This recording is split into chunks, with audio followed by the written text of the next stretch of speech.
Okay. We also live on YouTube tonight. So if you guys decide to go there, we're going to be doing that as well. It is Friday, and we're going to have some open conversations. So all of you are welcome to come up on stage tonight, and we will definitely have you guys doing it. Okay, so we got a few hands, and I'm going to bring, you already know the topic, and so let me get a couple of you up here. Then keep your mics down. And like I say, we are live on YouTube. So if you want to see the face for TV, I'm on YouTube tonight. So I haven't done that in a while. And pretty much, let's see. So Josh, a little bit, what's been going on with you? Nothing. I was just on the Space Force pitch day call, and I was trying to get them interested in having a UFO program. And all right. Well, hang on a second. Let me see. Yeah. Kitty, why don't you say a word? I think Josh's volume is low. I just want to make sure it ain't on my end. Hi, I'm Kitty. Can you hear me? Yeah. Okay. Sound loud and clear. All right, Justin, mic check, mic check. All good here, man. All right, so it is you, Josh. You might want to turn it up. Anyway, welcome to YouTube. So let me get this thing kicked off. Let me just, you guys know I like to do my little thing here. So it's Friday. Let's kick it off here. All right, everyone, it is Friday, and I want to welcome you all to Extraterrestrial Evidence.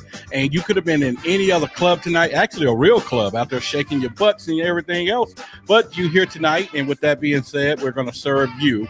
And I just want to thank you for being here. If you're watching us live on YouTube tonight, definitely hit those thumbs up and put it up. But either way, we have a mission here, and that's to be the boldest, baffling, belligerent clubhouse around and creating those captivating conversations that'll certainly cause controversy. And tonight, we're going to go back over what we talked about Wednesday night, which is the UFO world reacts to that Thursday Tucker Carlson news. Now, I'm going to stand correct. I did say that, I thought it was going to be one of those clearest videos out there with that, but it's not. And, somebody on YouTube said I got to dance a little bit. So I'm going to move a little bit so y'all can see me shaking a bit. Yeah, you got it. So I'm doing it on YouTube. Yep. You see it.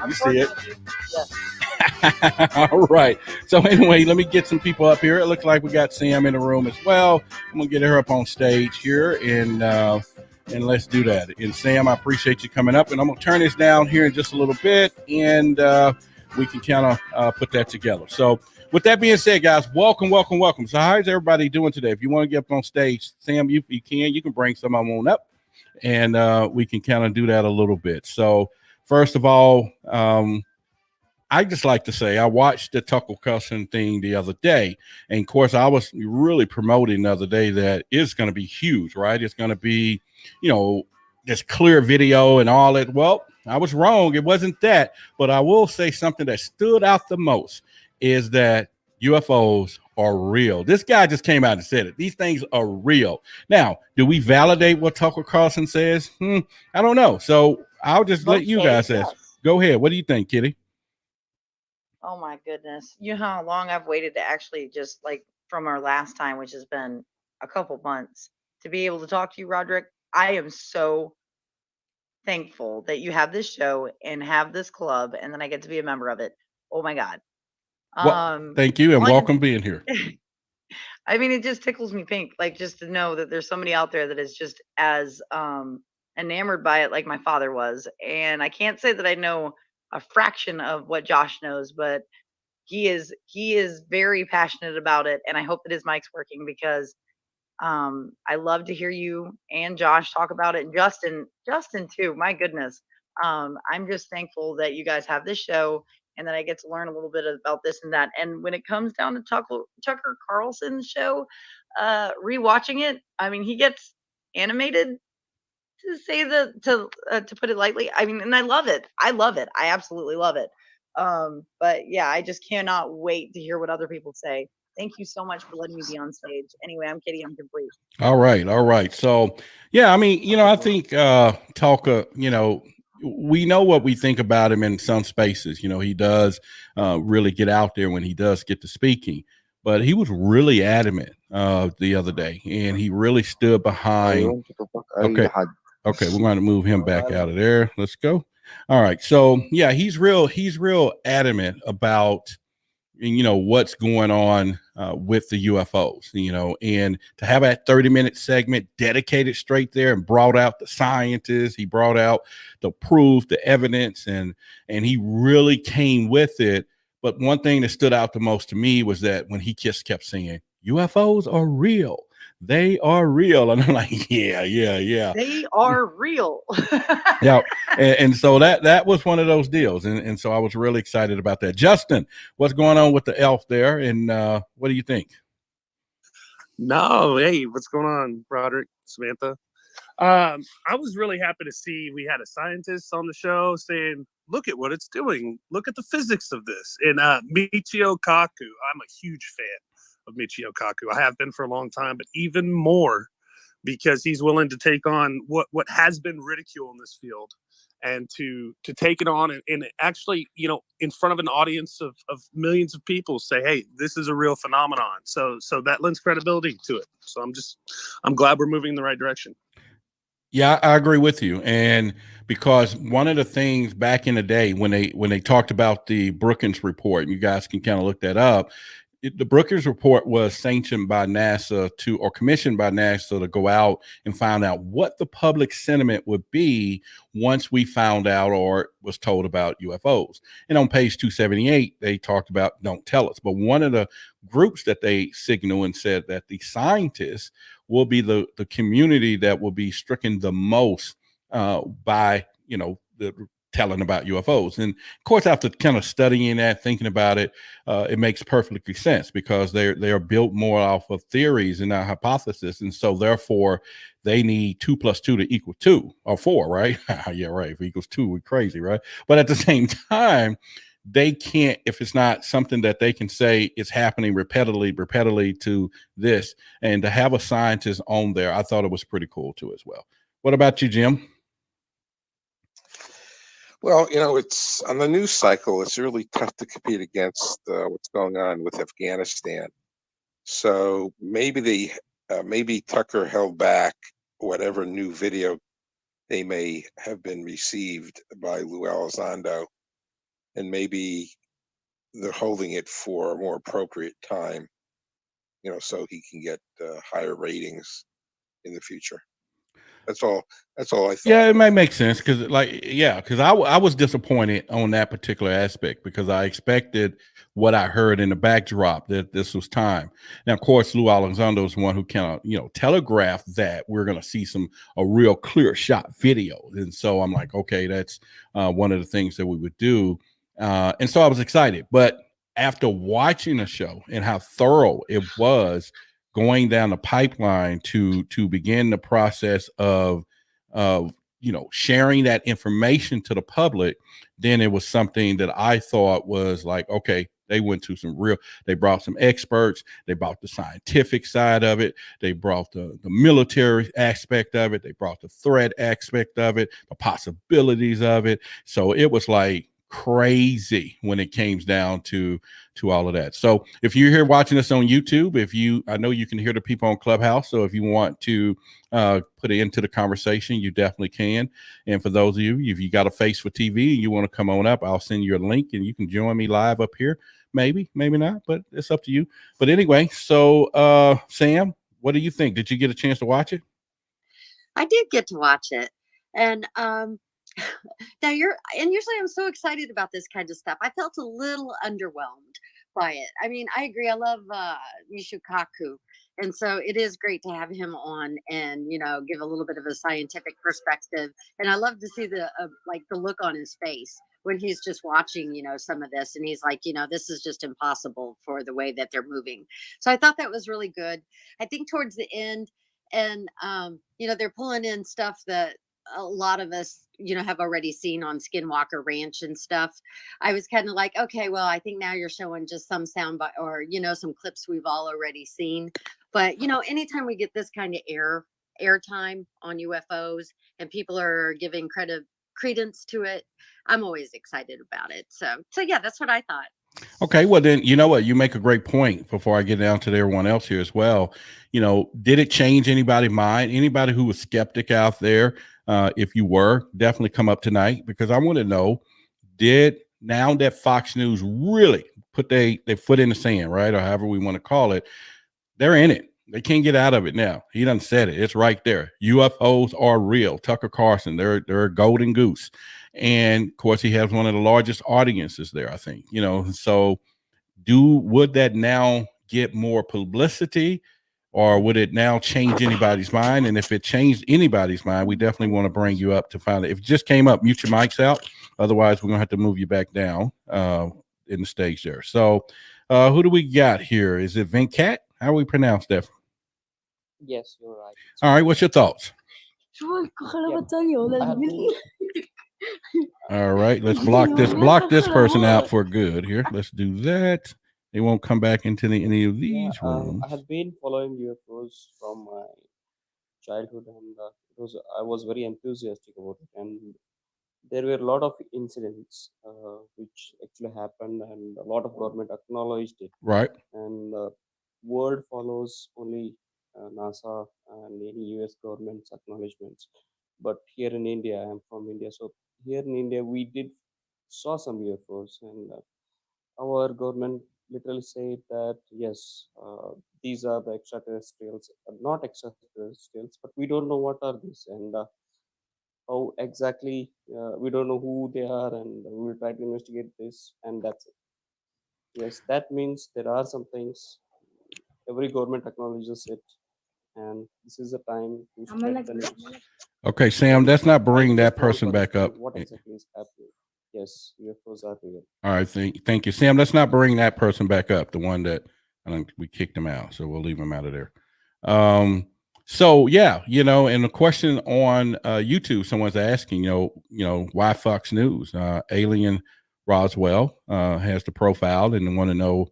We know the audience, and so why Fox News? Well, I don't know. Carlson makes a lot of money. You can think about ratings, just the same thing that Justin or Jim was talking about as far as waiting for the bombshell video.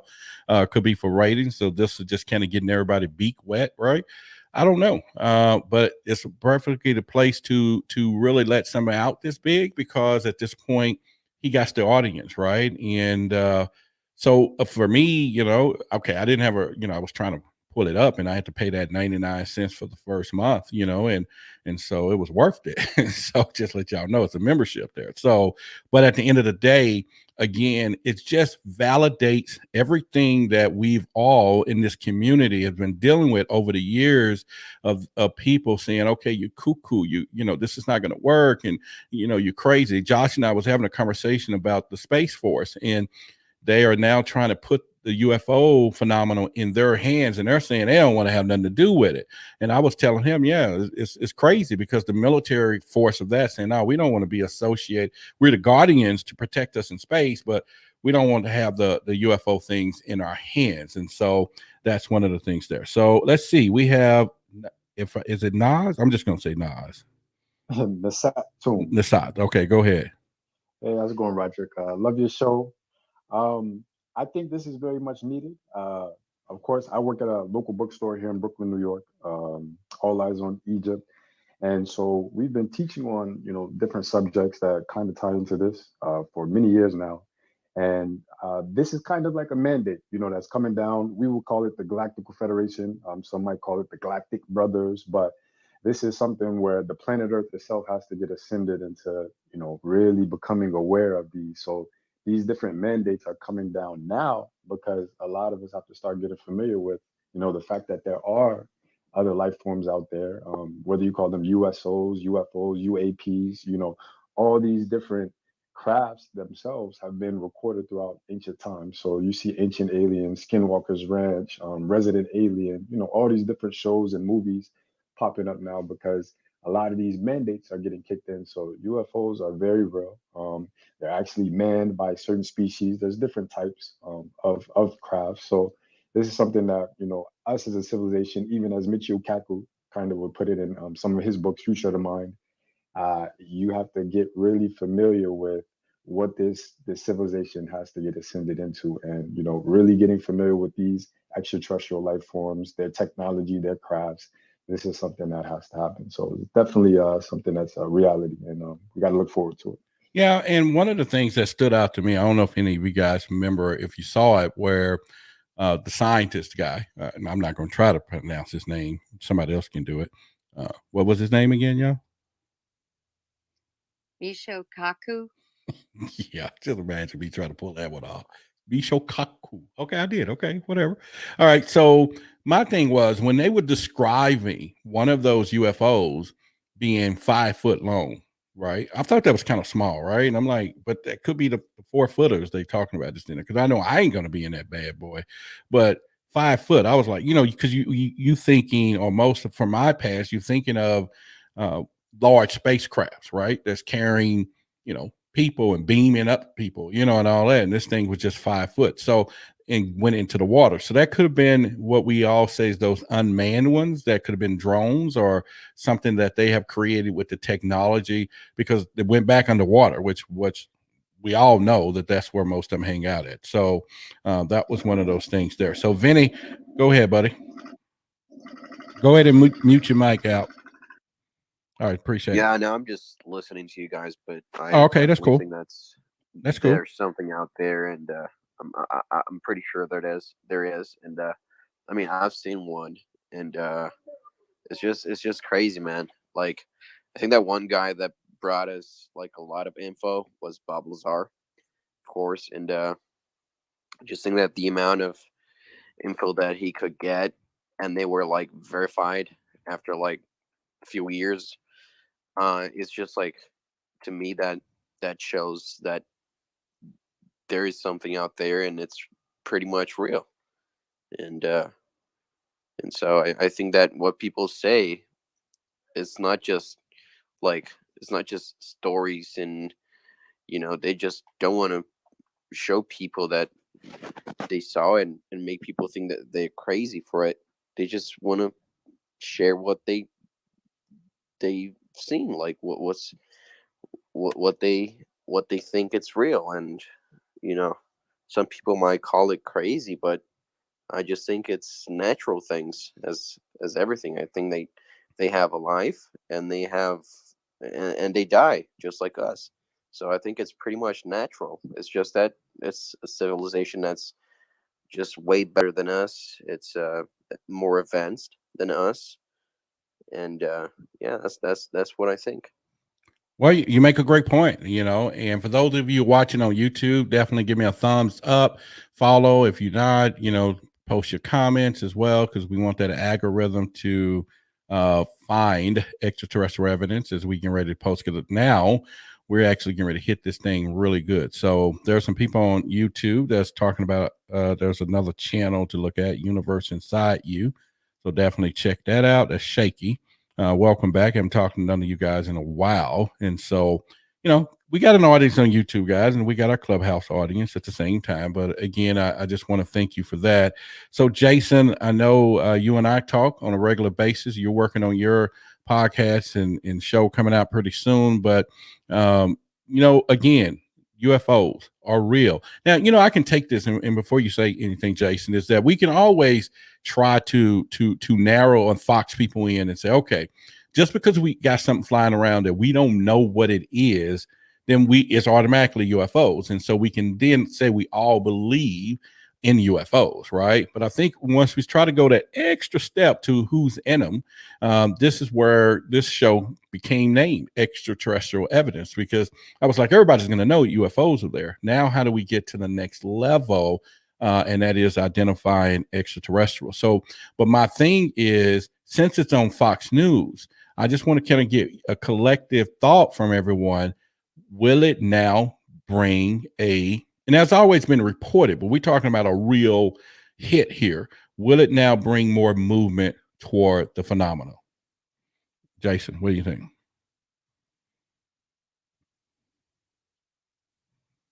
All right. Well, maybe it's Mike. Are you guys okay there? Oh, there I am. Okay, I got Okay, the mute go off. ahead. You know what, Roderick? Fox News is a machine, and just like CNN has very low viewers, I know Tucker Carlson knew that the UFO topic is one of the hottest topics in the world, and it's been like that for more than 50, 60, 70 years. So it was ingenious for Tucker to introduce that to his audience.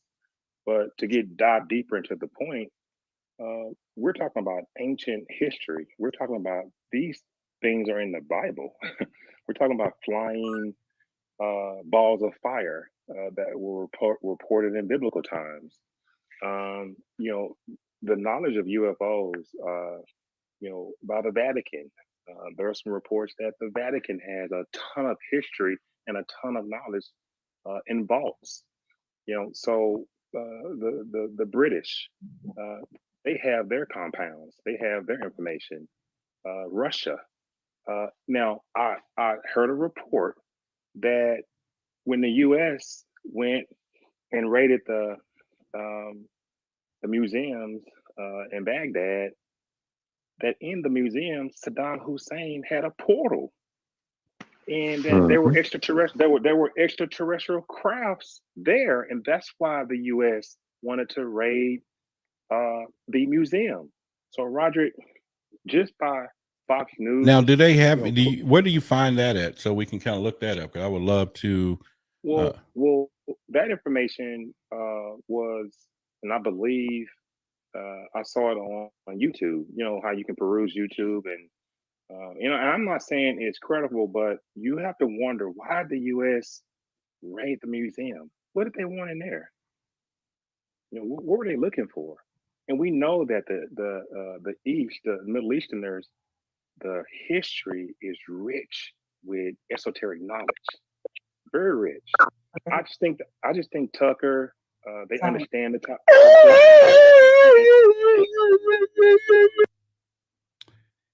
Yeah, Roger. I just think Tucker. Look, we got club tonight, right? That's just one of the.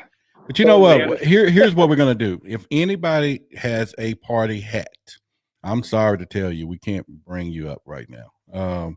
Anybody that's up here now, you can stay. But anytime after that, we just can't do it. Well, the other guy was here. He was pretty good. We can bring him back if we can.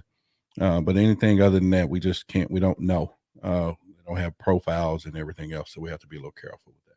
But go ahead, Jason. I'm sorry. But just to sum it up, there are several agencies across the world. There are several references in the Bible. This topic is hot. It's been hot for centuries. And Tucker, he knows that it's another source of information he can push this audience. And it's big. It's just big news. It's big information. And we know that they're loyal followers on Fox News. And that's my take on it. I'd like to follow on that whenever. No, go ahead. Well, I mean, I don't want to take over your stage, Roderick. Honestly, I'm just thankful that you have me on here. And I was actually just replaying it. I was looking it up right now on YouTube about his show. I think I agree with a lot of what Jason said, but I also want to disagree a little bit in the first part. In that, that's fine. We'll collective here as long as we're not pointing fingers at each other. You know, no, we're good. Yeah, no, go ahead. You know me. I'm kind kitty. I think it's a dying dinosaur like form of media. I think between CNN and Fox News and MSNBC, I think the real thing is going to be social media, personally, and it's going to be things like, unfortunately, Facebook, Twitter, and then awesome to say. I hope, fingers crossed, something like Clubhouse, where we can hear people like you and have clubs like this, where it's just like we would see on the news, but it's more virtual. It's more like YouTube. I mean, at one point, in my opinion, I think MTV and VH1 was the thing until YouTube happened, right? And so now we'll have Clubhouse. So that part I disagreed with, but everything else that he said, absolutely. In history, since the big, like, time after time, there's been so many reported things, even biblically, that there has got to be something out there that could wane on the side of there, it exists. And although it might not sound as popular and cool like Tucker Carlson said, yeah, I think, it's pretty, it's out there. And I think that you said it better, Roderick. But anyway, that's all I wanted to say about that. Roger, I agree with you too, kid. You're right. I agree too. This is Jason. I'd like to add something. All right, go ahead. In terms of his program and how he segments it, whether or not UAPs are going to become a regular Friday night discussion for him, you have to think about this, and that is he going to be constantly fed information from people who want a disclosure, or does he have a group of reporters or investigative reporters who are going to be searching? Oh yeah, they got a hell of a war chest over there. Oh, Now. yeah, they're getting paid for it. Yeah. Oh yeah. Right, but the point is, can he sustain it, or is he going to? Yeah, because he can start- stay there. They got I mean, billions. at this point, I would say he's reaching. No, he cannot. No, I'm sorry, No, Roderick. No, I disagree. The only way you can sustain it is through factual data, rather than bringing out more interviews of this guy and that guy and this one who's got a webcast on YouTube, and we constantly are recycling information that has been out within the internet for years.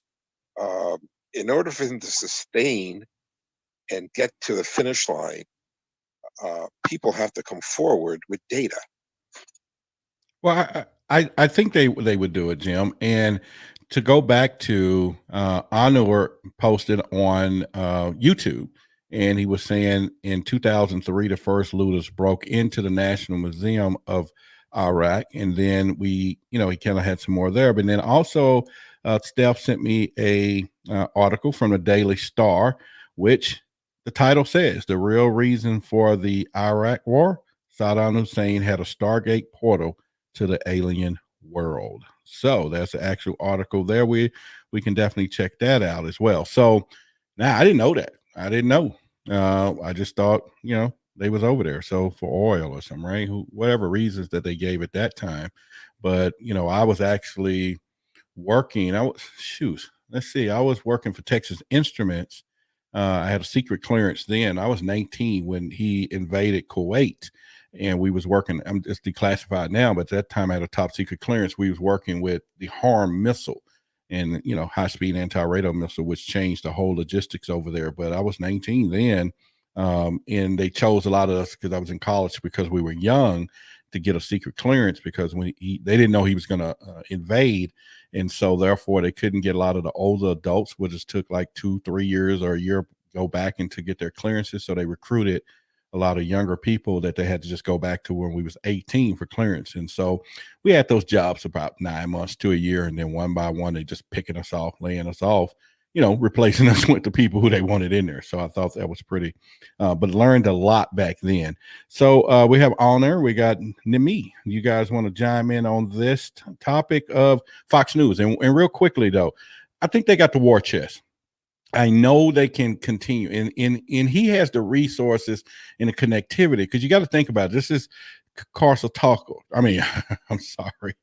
Y'all know who I'm talking about. But anyway, Tucker Carlson. And where I'm going with this is that if you are a person who had something to share and you wanted the public to know, and you knew he was down with the program, you're going to take your stories there. So he's going to get, whether it's disseminated as true or not, or he can get to the bottom of the evidence, he's going to get a whole pipeline now that people know that he's down with the phenomenon and willing to go live on Fox to talk about it. Because you ain't seen none of his other cohorts out there saying anything about this phenomenon. He's the only one has taken this, and he knows, well, maybe it's about views or whatever, but either way, he got the war chest. He's going to have the access, and he damn sure is going to get the stories, and they're going to come.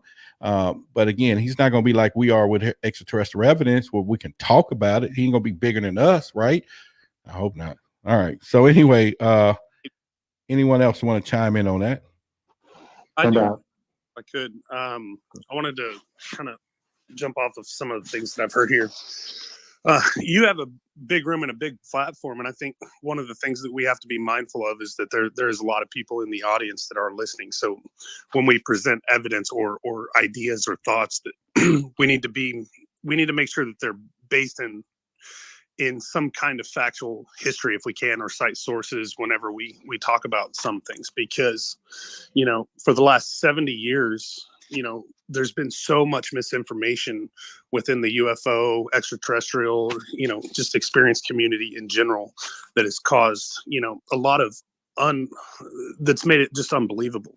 And now we've built this credibility over the last few years, and I don't want to squander that or waste it, by bringing these things up that aren't necessarily provable or aren't provable. So I think we have to be careful when presenting information that, hey, we can say, hey, as unbelievable as this sounds, or we just have to make sure we phrase things in the right order so that people understand that this information may not be credible or is credible. Thanks. All right. Do you feel that we have already touched on something that we should be a little dicey about already, or are you just saying for future references? I'm just saying in general as a whole, especially, I was kind of disappointed in the Fox News just in themselves, the way that they worded their article, saying that this is the biggest evidence yet. But I know, right? In the way that they worded the article, it was kind of, it was misleading. And that was one of the things that kind of got me thinking about, let's be as credible as possible when it comes to this stuff, because it is hard for people who are outside of the UFO community to take this information in and to really digest it. And so it's hard enough with the stuff that is true. And then you have the stuff that's not true on top of it that just muddies the waters. And it's just hard to sift through all that. I think, you make a great point. And if anyone knows the quote by Carl Sagan, and he says, extraordinary claims requires extraordinary evidence. And I thought it was perfect to kind of change it for us. Extraterrestrial claims require extraterrestrial evidence. Isn't that nice?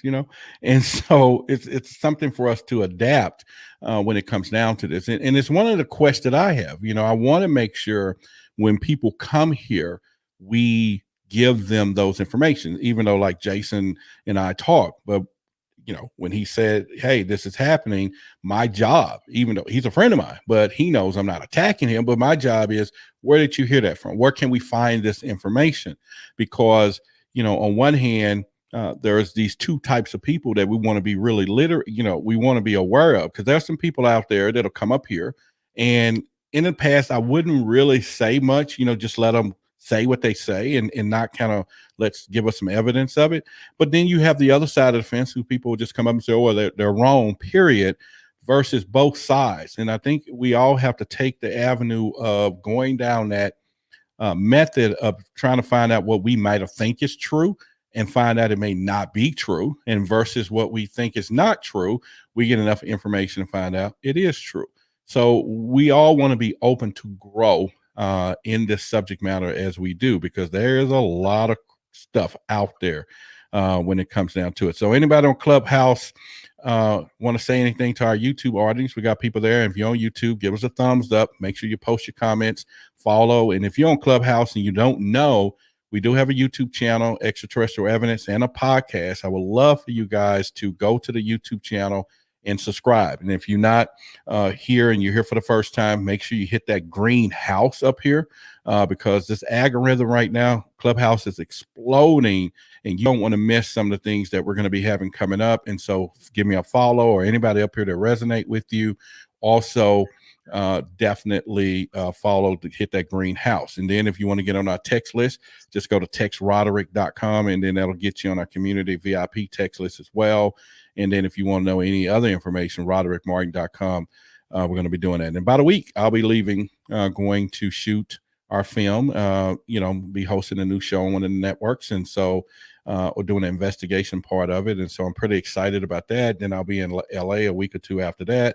So I'll be doing some traveling, getting us ready for the show, or in some filming, and definitely going to make a lot of contacts for some new people that I'm going to get on this room in here, because we're going to bring people here, and so you guys are going to get really excited about some things that we're getting into. So with that being said, Nami, do you have anything you want to chime in on with us, and how are you doing today? I'm doing excellent, Roderick. How are you? I'm doing all right. I'm doing fine. And as you guys know, Nimi is also a UFO investigator with MUFON, with myself as well. Samantha, who's up here, is a UFO investigator as well. And if you guys want to become UFO investigators, I'll tell you what you need to do. Don't call me, though. Just go to MUFON.com. All right, go ahead, Nimi. Well, I will start by saying that there's very little that I've ever heard come out of Tucker Carlson's mouth that I could get with or believe, but I am excited that he is tackling this topic. It's important that he have this discussion. I really liked what Justin said about bringing some credibility to the topic, and I think that Fox News being, such a big network, and Tucker Carlson having the following and the name that he has, it's important that people in that realm start to have this discussion openly. And even though some of the information so far might not be, based in evidence yet, a lot of it is not couched in that evidence yet. The fact that we're having this discussion openly on serious, with serious journalists, um, on serious, real networks, that it holds value in and of itself just to open the public's mind to the gravity, the seriousness of the topic. So I'm very excited to see this discussion happening, and um, I think that eventually, as we become more acclimated as a society to the topic itself, we're going to start to see more evidence come out, because I think the powers that be will see that the public is accepting the topic, the public isn't freaking out about the topic, and I think we're going to start to see a lot more information come out. I am concerned with couching this in terms of it being a threat. I'm very concerned about that. So that will be something to watch. I hope that we are not pushing that narrative too much. So I get it. I get what you're saying with that, and but I don't take the stance of, in other words, I got the benefit of seeing all the aspects. And I mean, when it comes down to this, whether the threat side, and I say we're actually in three factions, and we could be more now. It used to be two.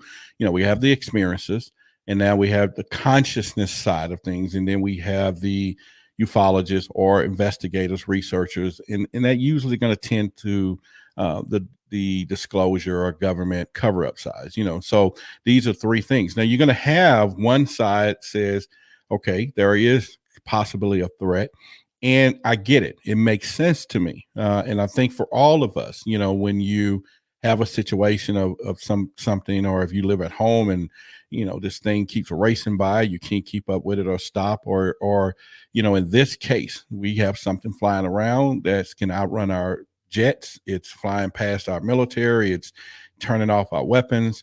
We have to at least put ourselves, and I would expect our military to protect us in that manner, to find out what is this threat, right? Because if it comes down to it, now the fact that nothing has happened, although there's reports, and even Tucker brought it into the fact that there's been some type of encounters where the UFOs won that battle, and then we can go all the way back to Admiral Byrd's story and all of those back in Antarctica, and where we were just taken out pretty quick. So all of these things will lend the possibility that something could be a threat. Now, when you talk with all the experiencers, the higher consciousness side, it's benevolence, it's come in peace, but then if you talk to some of the abductees, they're gonna say, well, hey man, they was probing me. You talk to Whitley Strieber, his story wasn't a pretty story.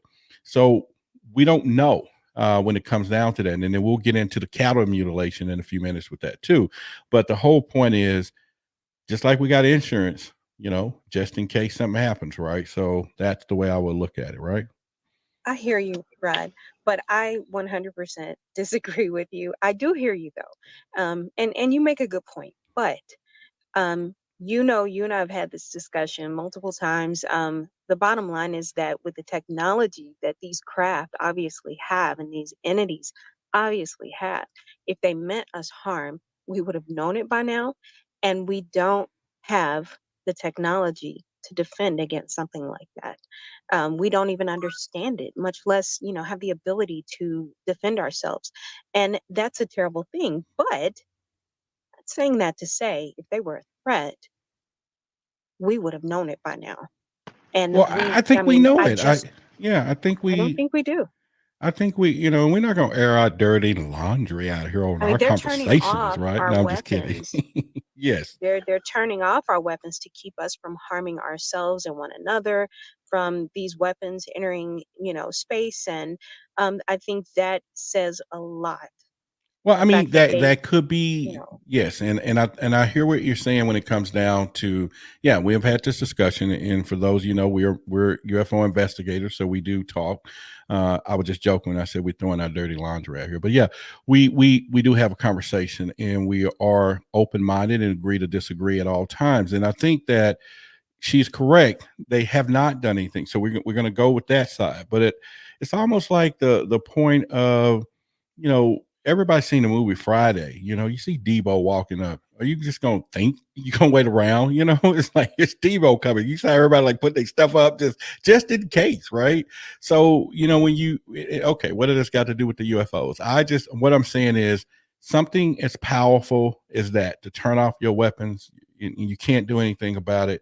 Fly past your best, because we all seen Top Gun, all right? And when I see Top Gun, when you see the people, the Tom Cruise, the guy and Iceman and whoever's the other Goose and all of them, you think the best of the best. But when we get those Top Gun people up there saying something flew by, we don't know what it was, it's too fast, we couldn't keep up with it. That does get me a little like, oh crap, all right. But then again, they have not done anything to do that. So with that Hey, being Roger, said, if I may yeah. chime in. Yeah, so I hate to be the bearer of bad news, right? But when we look at the narrative, I think Jason kind of mentioned this earlier. We see these crafts, or we see the narrative of these crafts mentioned in religious text all throughout the history, whether it be the will within the will, the cube within the cube of Ezekiel, or going to the Mahabharata and talking about the Hindu Vimanas, the war in the sky. The narrative of a lot of these extraterrestrials, especially when we come down to the planet Earth, we have in our tribe what we call this planet is in our language called Pa Mikakad Mazra, the planet, and then the word Mazra means farm. And so what we're dealing with right now is we are not the apex predator on the planet. And the narrative of a lot of these extraterrestrial species is getting into the same narrative you see in the Bible when you get the transfer of sacrificial or a covenant that's made with a certain group of people to where you got the burning of animal flesh and different things like that. So if I could pinpoint certain things, especially going over to Iraq, Iran, you have different things that took place, like in Oman, Arabia in 2015, the stampede, right? The Muslims have this ritual where they cut the throats of goats, and this causes beings to come up because of the forces and the different things that they smell. So we put out books, of course. Like I said, I work at a bookstore here based locally called All Eyes on Egypt, and we've put out books, UFO in your midst. It's got an extraterrestrial, many kind of different books that touch on a lot of these different things. So I think they are a threat, and because of this, that's why you see things like the Space Force. That's why you see things like certain mandates that happen. Because when you go back to Admiral Byrd, what he did actually see is there's caverns within caverns, or inner world within this planet, right? And being that there is so, when you do things like Project Starfish, when you go 12 miles above the atmosphere and blow bombs, or you do things like Hiroshima and Nagasaki, I think a lot of beings that are of a higher consciousness, of higher civilization, and have advanced technology, I think they have to be concerned at this point, because now you're stepping in and you're going into something that, that's going to affect the whole ecology of our planet. When planet Earth drops and goes down, that's going to affect Saturn, Mars, and different planets. So you got things like Planet X, that was talked about by Zachariah Sitchin, which was a craft as well. A lot of the narratives when these beings come down, especially in Mesopotamia, and what is the reason why the United States went over there? They wanted to get rid of a lot of the statues and things like that, because that's where you was really getting into what was going on in the Garden of Eden, right? Different things like that. So I think we need to be concerned, but I think things like what Tucker Carlson is presenting is going to bring a stage to platforms like this one, and I think it's very important.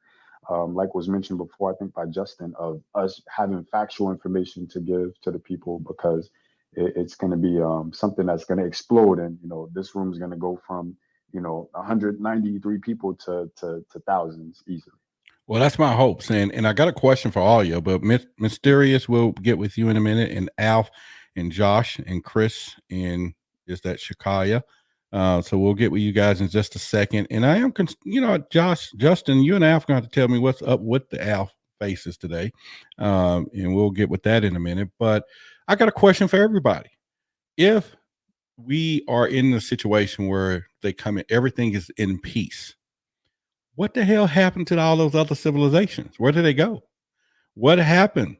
In other words, they didn't pack up and leave, or where did they go? And so we don't have any remnants of those. I mean, did they start over with us? Like, okay, let's put them in check this time. The other ones got out of control. I don't know, but What other civilizations? You mean the one civilizations on Earth?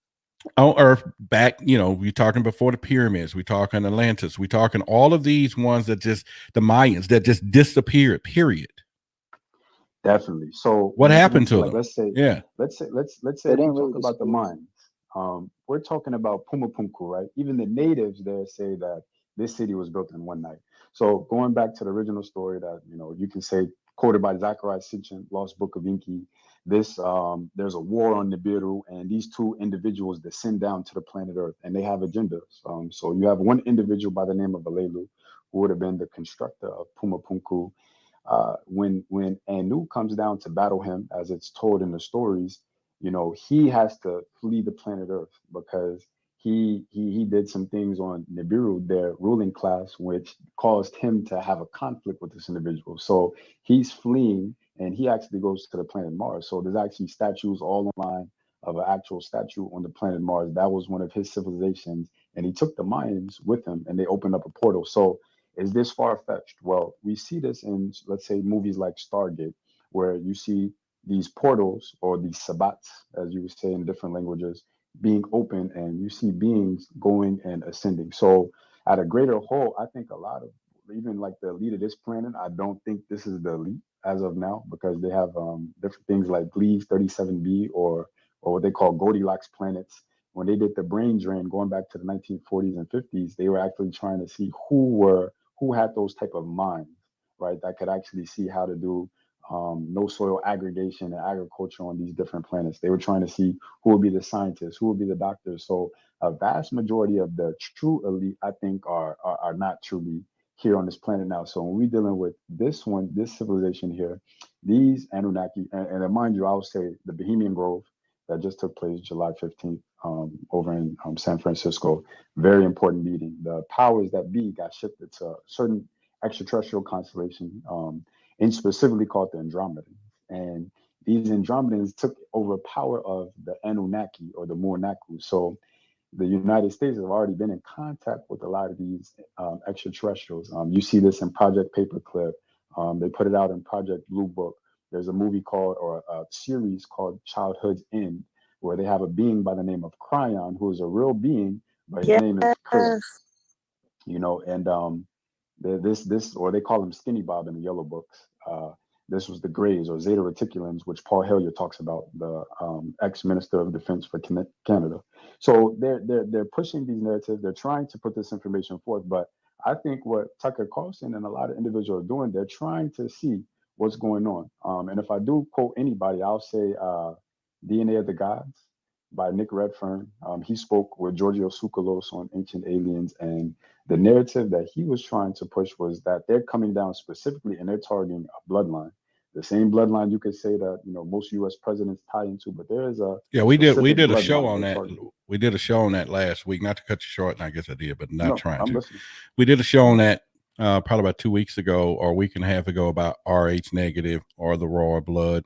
And we actually started a subgroup with a bunch of the ladies, and definitely I'm gonna have them all back probably next week to see how that's going, because I wanted them all kind of meet with each other and talk with each other from that. So just hold your thoughts there. Let's see, Chris, I know you've been up here a while, and then we'll go ahead and go around the room here with some of the others. So go ahead, Chris. Oh, nice. All right. What do I call you? Nasat. What do I call you? Is that? Yeah, you can say Toom. All right. All this Anunnaki talk about people coming down from the sky and then targeting a specific bloodline is not really like true, dude. Because you got you see the Anunnaki is supposed to be supplying the energy needed for a woman to feed her baby. So like it's God feeding the woman, but it's not literally a seed being put into the woman. It's like a parable. Roderick, do you see your profile picture in that little thing in the middle of the pyramid? Yep. It's my profile picture. It's literally a light body in the light. All right, Nasad, do you remember you said Ezekiel and that Ezekiel seeing a god, or are you somehow related to aliens? He said, well, in Ezekiel 128, he said, like the appearance of a rainbow standing in the clouds or whatever, glowing metal face, fiery legs, bronze feet. It's the entire description of what they talked about is in my picture. Oh, okay. Now UFOs. If UFOs were actually real, like if they were actually on Earth right now, don't you think there would be a mass extinction because of the viruses and bacteria they carry? Okay. Like, don't So, you think?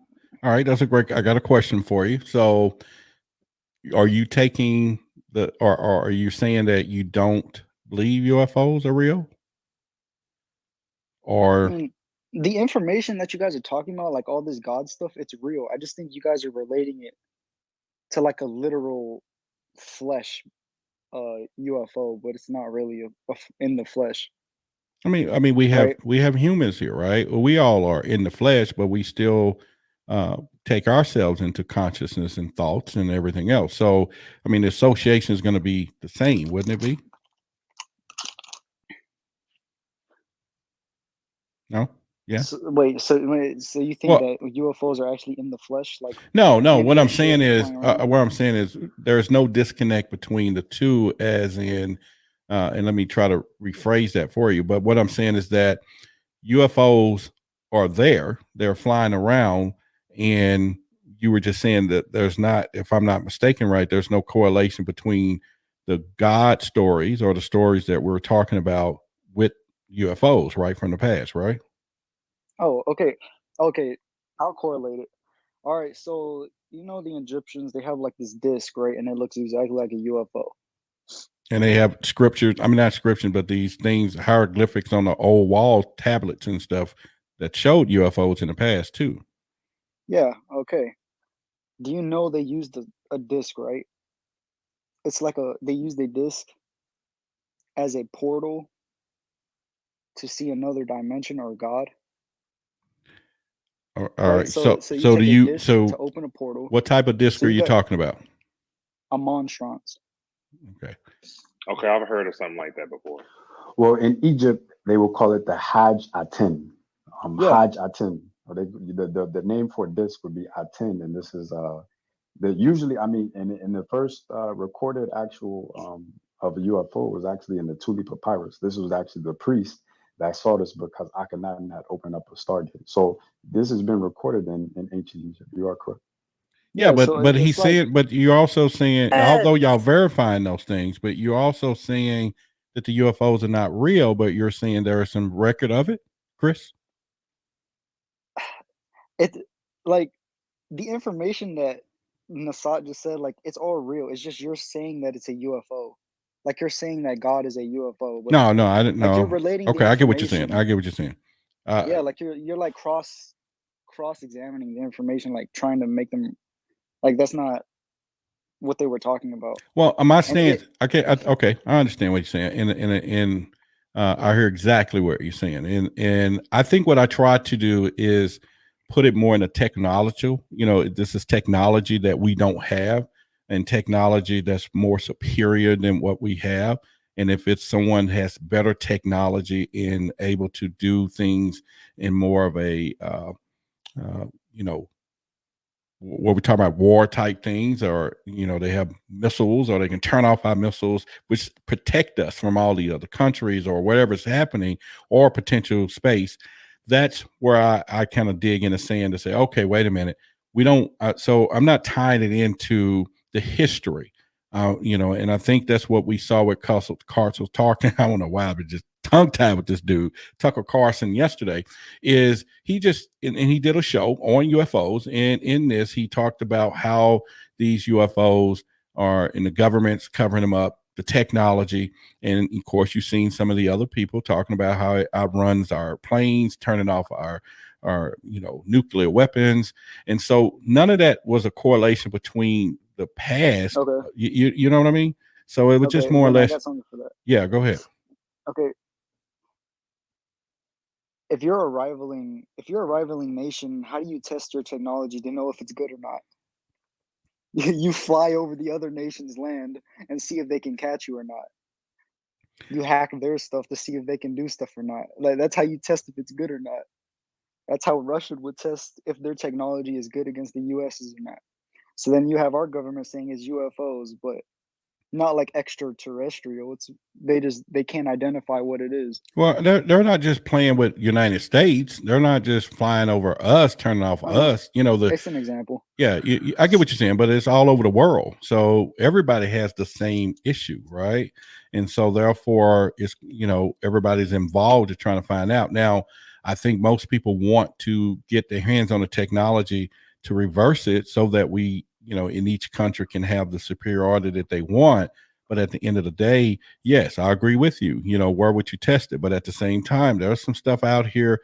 We're talking 30 and 40 years ago. So we're not talking about some of this technology where this just started happening yesterday. We're talking 40, 50 years ago.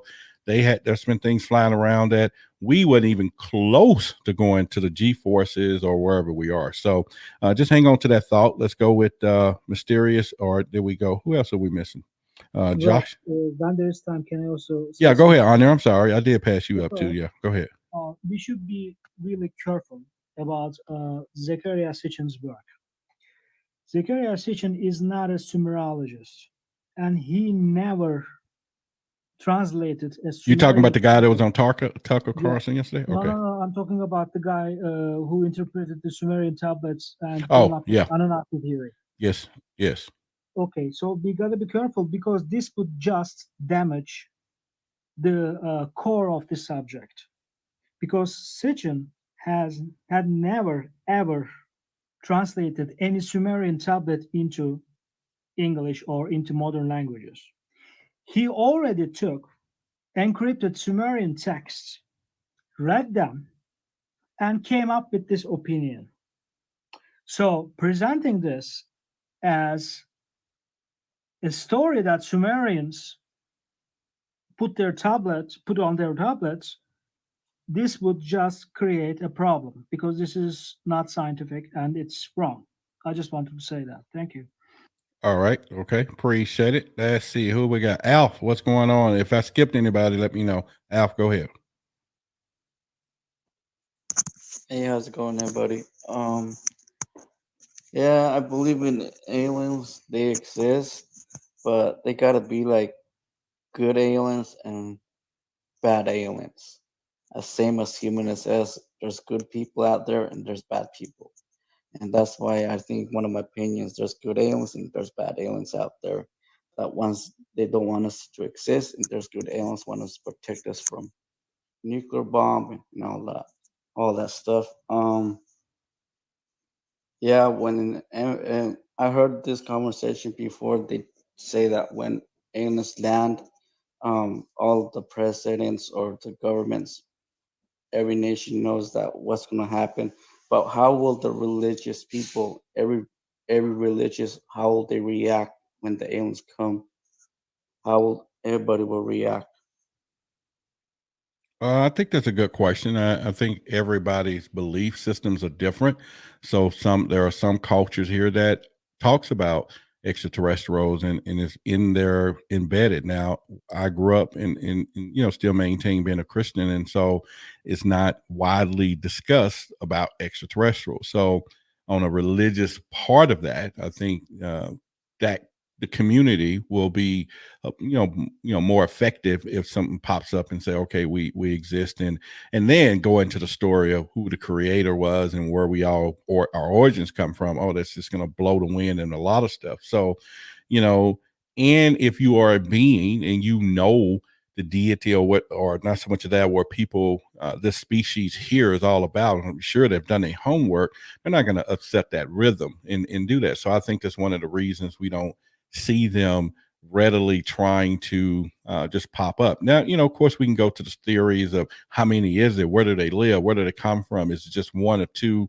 Because we don't see a massive colony of them. We can't see just yet, but hey, they're believed to be in Antarctica. They believe to be in inner Earth, in the water, all these different places where we can't go. I mean, we're on Earth now with all the technology that we have. We cannot go to the bottom of the ocean, but yet one of the observables of some of these things are transmedium travel. So they got the ability to go through space, air, and water, and we have nothing on this planet, not so much another country. And if it was, and there's some people on YouTube making some great points, if there was another country that had the technology to do what these things are doing, game would have been over. Okay, because there's a lot of adversaries out there that United States has and other countries has, and so therefore it's not even possible, or I would say, that you would think that another country is just testing out their aircraft that can fly around, but yet we got wars and missiles that's in between us right now that's keeping everybody at bay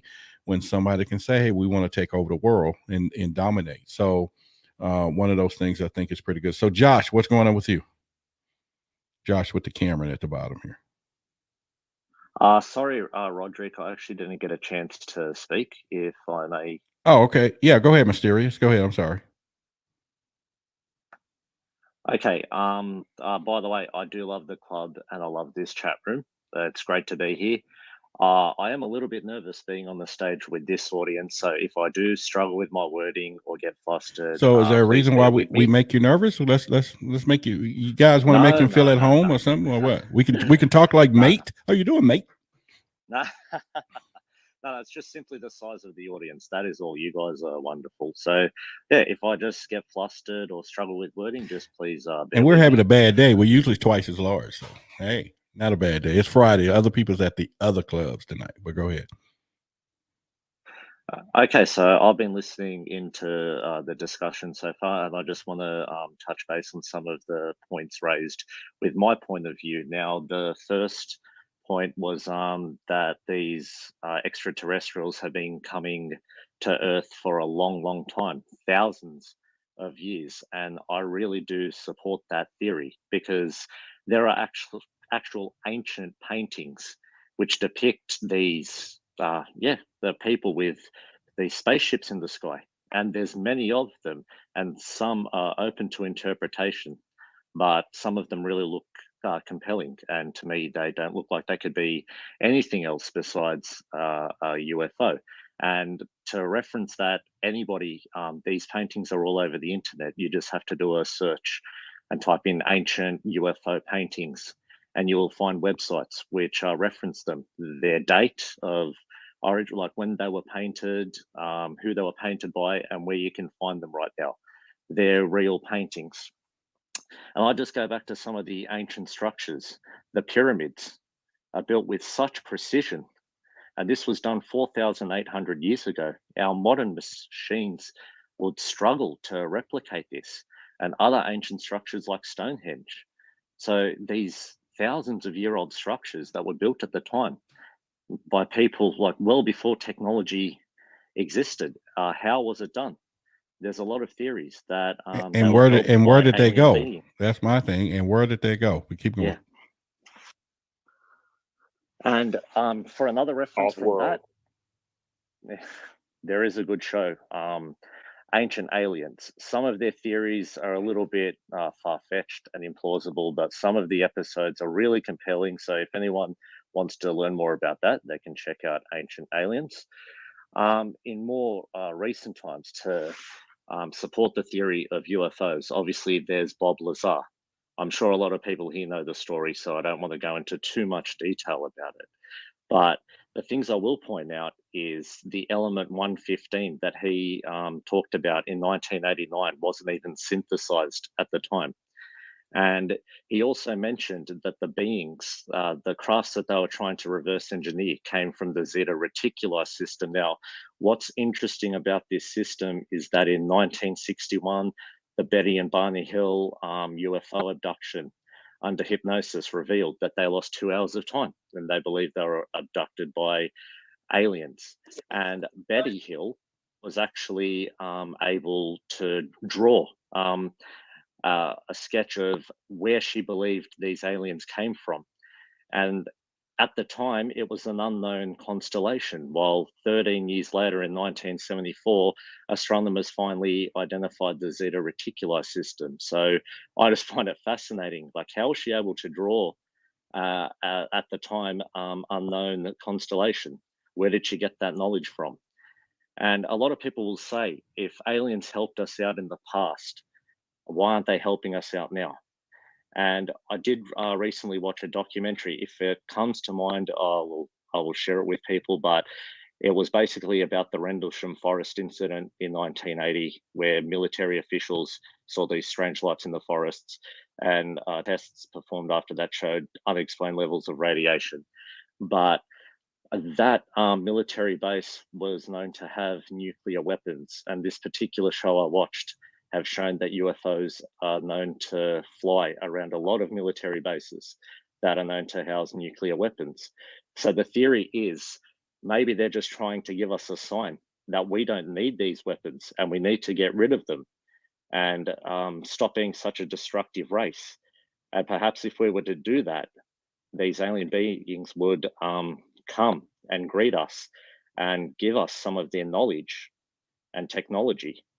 It's just a theory. Obviously, there's no proof, but I find it really, really interesting. And at the end of the day, with the Tucker Carlson show, a lot of people say it's always the same cases, the same information, nothing really new. I just personally feel if the governments keep trying to cover up these things and they try to instill fear in people, they tell them to stay silent or they will threaten them with facing public ridicule or worse. The more we keep doing that, the more it'll just continue along this path. I think it's about time the governments started telling us the truth and stop putting fear in people. And when that happens, I'm sure we'll find many, many other UFO sightings. We could see what technology really exists out there. And the experts that have a lot of the answers will be able to speak freely. So thank you for having me. I'm Steve and I'm done speaking. Oh, no problem. Thank I you. think it's a wonderful thing, and I appreciate you coming up. And Tommy, I'll get to you in just a second as well. We had Whitley Strieber here just a few seconds ago. Hopefully, he comes back. He's definitely, as you know, with the book Communion and a lot of things. Yeah, Alan, go ahead and see if he'll come back up, and do that. But one of the things again, I think just as I said, we can go deep into this. But the impact of the UFO story being on Fox News, Tucker Carlson digging the heels in, and like I said, for him to sit there and say they are real. Now, let's go back into the word UFO real quickly, and as we move around, and anyone else in the audience want to come up, but the whole point is anything that we don't know what it is a UFO, right? And so I think most people can believe in UFOs because there's things flying around we don't know what it is. I think the disconnect comes into, is it some extraterrestrials? Is it commanded by something that we're unfamiliar with, or whether it's adversaries, or whether it's from another world, or within this world? And so I think those dialogues go into there. But the fact that Tucker used those words, because you're not hearing them say, okay, we got aliens out here. No one is taking that stance yet. But they are saying UFOs, and now that it's doing. Now, my thing is that more people should be talking, not just about it. It should be vindication for a lot of people in the past from all the stories that we've heard. It should be in bigger news. Yeah, we talking about it now. And you got Fox News but you get ready to see now that Fox is really pivoting in. Watch what happens with some of these other news places. They got to get involved. Now, whether there's a plan behind this or not, it's getting ready to hit really hard, and it's going to affect a lot of folks out there who's going to be sitting here saying, you know what? People are crazy. And it's going to go deep into families, watch arguments and all this kind of stuff. Cause this thing it's nothing to play with. But I think at the end of the day, people are going to take it a little serious. Josh, go ahead now for you. Not you, Josh, the other Josh. You already talked today. Okay. Yeah, we got 2 Joshes up here today. Josh, with the camera, you good? All right, sacred, go ahead. Well, I mean, all I can add to this pile of this is appreciation. And anybody that talks about Zachariah Sitchin, I know that I'm in the right place because his work is more than people give credit to. As far as the normalization, I think that like so many people right now are like, we know it, we've been knowing it. There's so much out there, and it's this cognitive dissonance of, hey, oh my God, I want to hold on to my old belief systems, and oh my God, this completely disrupts everything I've been taught. But you know what? Praise to Tucker, praise to people wanting to come out and expose, praise to you wanting to come out and talk the truth, because the truth is where it is. And you know what? We all have to come to understanding. It's not that scary. It really isn't. When too many people are talking about something and it's all individual experiences, why aren't people paying more attention that these are individual experiences and people are all saying the same thing? So I think it's a great time to be alive. I personally, the UFO phenomenon has been normalized in my life. So I'm grateful that the party is becoming and the party is here. And I believe that all of us are coming together in understanding. So it's not going to be so fearful. So congratulations for all your good work. And it's a great to be part of this space. I appreciate you. And we also seem to have the greatness of Eric in the audience. If you want to come up, it's been a while since you and I been on stage together. But anyway, you guys remember Anjali, and we had her on here, quite some time. And, she told a story about her going into the mountain and visiting the beings. She did a press conference the other day. It wasn't, Alan went, so he can share that a little bit. But here's the point, should have made bigger news or not, that someone's actually saying, hey, I went into the mountain. I work for the Department of Defense, and she was very credible. She actually read in the Secretary of Defense before. So this person who has this background went and did at the Lincoln Memorial the other day, in which I know her personally. Okay. And so therefore, she came out with a lot of courage and said, you know what, I'm going to not only prove this, I'm going to take some people on this excursion. We're going to go back into this place. And crickets on the media side, right? It's crickets. Now, again, we're not talking, she put a lot on the line to be saying, I'm going to go ahead and prove it. And the beings themselves are saying, bring them on in, come on in. And so those are the things that, we got Tucker Carlson on one end of the fence spectrum. Okay, he got the credible audience, and we got her who's actually saying this is an experience, and I'm going to prove it to the world.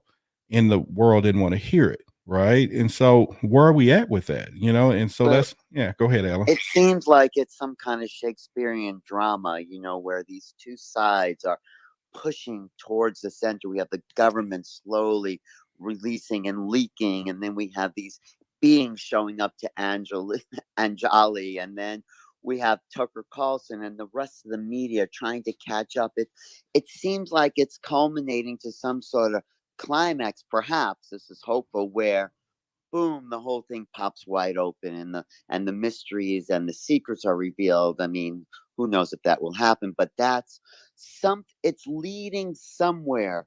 This is a train on a track, maybe not out of control completely, but almost going somewhere into the unknown, and we're all part of it, and we're watching it, and keep watching because it's going somewhere and we're part of it, and it's very exciting for me. Who knows what will happen? If I can comment on this real quick. Go ahead. This part of the phenomenon is kind of what frustrates me, because throughout time we've had people that have stood up and made extraordinary claims, and I feel like I wish in this situation she would have put a team together and gone there and then brought back the proof to show the world first before she announced this. because I feel like extraordinary claims do require extraordinary proof. I agree. And some people were pushing her to do that. And she said, for some reason, she got the message. No, she has to do this first. I mean, yes, it would have been great. Look, I have pictures. Here's the documents here. But this was her process. So I think you're right. Absolutely. But I don't know. People have their own reasons. Who knows? Yeah. So this to me kind of alludes to the whole trickster side of the of the phenomenon, from what people have said and done and come out and had happened to them. I feel like, she's going to get up here, she's going to say these things, and then she's going to take the team to this tunnel. And if it's not there, that's just another piece of credibility that the UFO phenomenon has lost. And if it is there, who knows? Then we have a revelation that will shock the world, just like the 23-minute movie that Alessandro keeps talking about that said it will blow people away. So which I thought was going to be on Tucker Carlson, by the way. Right. Yeah. Hasn't shown up yet. Yeah. Go ahead, Alan.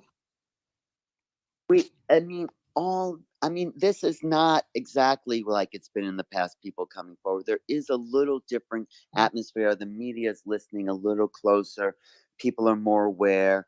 There's a greater listening here. There is a seed change that we can see if we've been in this for a while. Yeah, we're not being laughed at and ridiculed, and people are coming forward saying, oh, I never believed that before, but this makes sense, and the government's report. So we're in slightly different territory. The ball is a little bit more down the field, even though the goalposts keep moving. So we are in new territory, even though it may seem like the old territory. I understand what y'all saying, and I think for everyone, and that's going to be I'm not going to use the word mystery for all of us. And for any of you who want to know who we're talking about, Anjali, you're welcome to go to Extraterrestrial Evidence Podcast, or you can go to the YouTube channel. She's been on here many times, and we did an interview with her live. So you can go to the Extraterrestrial and Evidence. People can go to my profile. I have the whole press conference on my profile there. The YouTube link to that press conference. Okay, yeah. So definitely that'll bring you up to speed of what we're talking about if you're new to everything as well. But basically, we're talking about now that the mainstream media is really tapering in, and would we call it mainstream? Because it's only been Fox and a few others, right? Mainstream would be everybody, correct? I would think. But at the end of the day, Fox is, I consider, a mainstream media, right? And the fact that, this man here has his reputation too. And of course, there's not a lot of things that I agree with Tucker, but at the end of the day, he has a reputation that's huge. He got a contract that's huge. He got a following that's huge. And last thing he's going to want to do is be out there saying he's cuckoo, right? So at the end of the day, he's coming with it. And like I said, when he took the conviction on this last thing and said, they are real, he's looking at the camera like, they real. I'm looking at him like, yeah, appreciate you. It's like Michio Kaku was an important part of that. Yeah. But that's what a scientific approach. And that's what I've always said, because the scientists have to, and I understand why our scientists do not agree with the phenomenon, because I remember when I was young in class and I had to try to make this little thing work, and the teacher kept saying, and I'm gonna say it in so many words, and I would like, okay, I assume, and she was like, shoot, assumption is the mother of all F ups, right? And she said, you ain't assuming nothing. Either you're gonna make sure this thing works, and you're going to make sure it works again and again, then you're going to say it works, otherwise it don't. So I get the scientific in a more advanced way and highly more educated, and they got to have all of these points to come back with what we would call the theory itself versus a hypothesis, right? And because these UFOs are over here, they're over there. There's no redundancy in what they're doing, so they're not going to stamp that on that, right? But at the end of the day, for him to bring that guy in here and specifically said he's from the scientific community, I know he was doing exactly what he needed to do. He needed to bridge that gap of the people who are saying, no, hell no, it still doesn't add up. And for the scientists to say, look at that. But my concern was it was only 5 foot long, right? I'm like, that's not big as this table I got right here. So is that a drone or a real UFO? Is there something in it or not? You know what I mean? So I wasn't really like, I was like, wow. So Let's see what we got. Jim, go ahead. Thank you. I don't think it's a matter of whether or not the government knows anything. I think they all know everything. And releasing that information is not the concern. I think the big concern is how do they explain to the American people that they've been lying to us for years in terms of credibility? What else have they been lying to us about? Yeah. So, with what happened in January and past election and that the election got stolen by Trump, there's a lot of misbelieving in our government right now.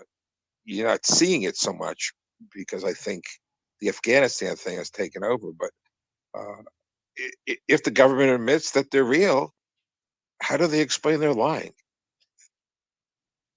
Okay. I mean, that's a fair assessment, that's a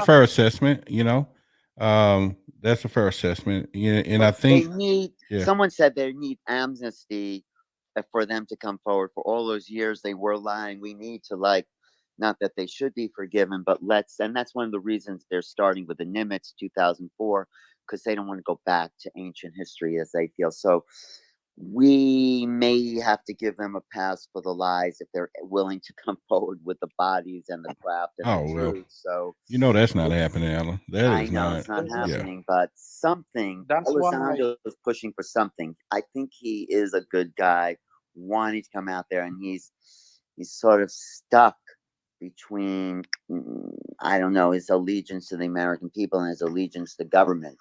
Well, and another thing, it was a subscription, right? So I know it went up $50 million last night because I know I Wait, gave my what did? 99 What? cents. Oh, the Tucker thing. Yeah. Yeah. All right, Tommy, go ahead. But Okay, thank you, Roder, for this invitation. Well, I have a few questions. For the first one, it could be Jesus is aliens, and another one, I know is this is not just the United States. They want to hide this information. Is a lot of countries they know about the aliens. China know lots about aliens, and Russia too. But my question every single day, the reason they hated this information, because if I gonna tell the truth for any citizen in the world, they not gonna believe for religion. The religion is gonna be gone, period. Because the aliens they make a human being. Because if you go to the Sumerian, is a 300 year before Jesus born, you're gonna see something is terrible. You can see the symbol for the aliens. They find 4 batteries. How does people have the batteries over there? You're talking about 300 years before Jesus come. So for my understand, probably they want to hide this information because no one is scared any citizen in the world, because he cannot believe how you believe you are beginning God, God, God, and then they're gonna tell you no God, aliens is God. So that's the only reason they trying to hide this information. But people like me or you look at is not believe for that way because we do. For example, I was almost 10 year agnostic. But when I was agnostic, all the time I have connection with the sky. I was asking myself, I am not the only living in this planet or with this galaxy. We have something here, but who is no? Just the government. They have technology, have money. Tommy no have this money to go there to see what's going on, but they have. So that's the only reason. But my question is, why they still hid it? Because they don't want to scare people. Oh, there's something between probably contract between the human being and the aliens or something like that. That's the only reason. That if you go by the book, by resources, and all this Egypt, all the stuff, you're gonna understand. It's aliens. They visit this world is many, many years before Jesus, before any religion, before. but they don't want to say the truth because they don't want to scare people. That's what I understood. All right. Well, that's fair enough. Well, Tommy, that's Go that's ahead. that's that's a real good observation, Tommy. So you're right, right? When it comes to indigenous tribes, of course, we have records of these UFO crafts, and we don't even call them UFOs because I would say that they're unidentified flying objects, right? They're definitely identified, and we know exactly what they are. So when you get into the narrative, you're gonna have to go to an individual or an indigenous group that predates a lot of these things because we're gonna we have to go to the oldest information on the planet. And if we go to the oldest information on the planet, of course that's gonna be somewhere in Africa, of course. And so the conversation starts, we of course we know that UFO that Tucker Carlson is showing, that was made here on this planet. So we know that the real interstellar UFO crafts do not look like that. So when you take the word kabad, Kabad, it's actually found in the Bible, right? Hang on one second, Nas. Now you were saying, I just want to interject for a second. You were saying that the UFO we saw was made here on this earth. It wasn't from anywhere else. And Yeah, could you so- tell us where you get that from? Yeah, so when you're dealing with zero propulsion, most of the circular crafts that you've seen, those are coming from Hitler's project. He was channeling Pleiadians under Project Paperclip over in Germany. So that's why they didn't really care about the war. When they went over there, they were trying to get the scientists to come back over there because they had the schematics to build these zero propulsion machines. So they were looking at this as a way for them to actually advance their technology and use it for war. This is why extraterrestrials had to step in, because when they're doing things like this gets, it's a gray area, right? Because you're giving technology to human beings and they're supposed to advance civilization.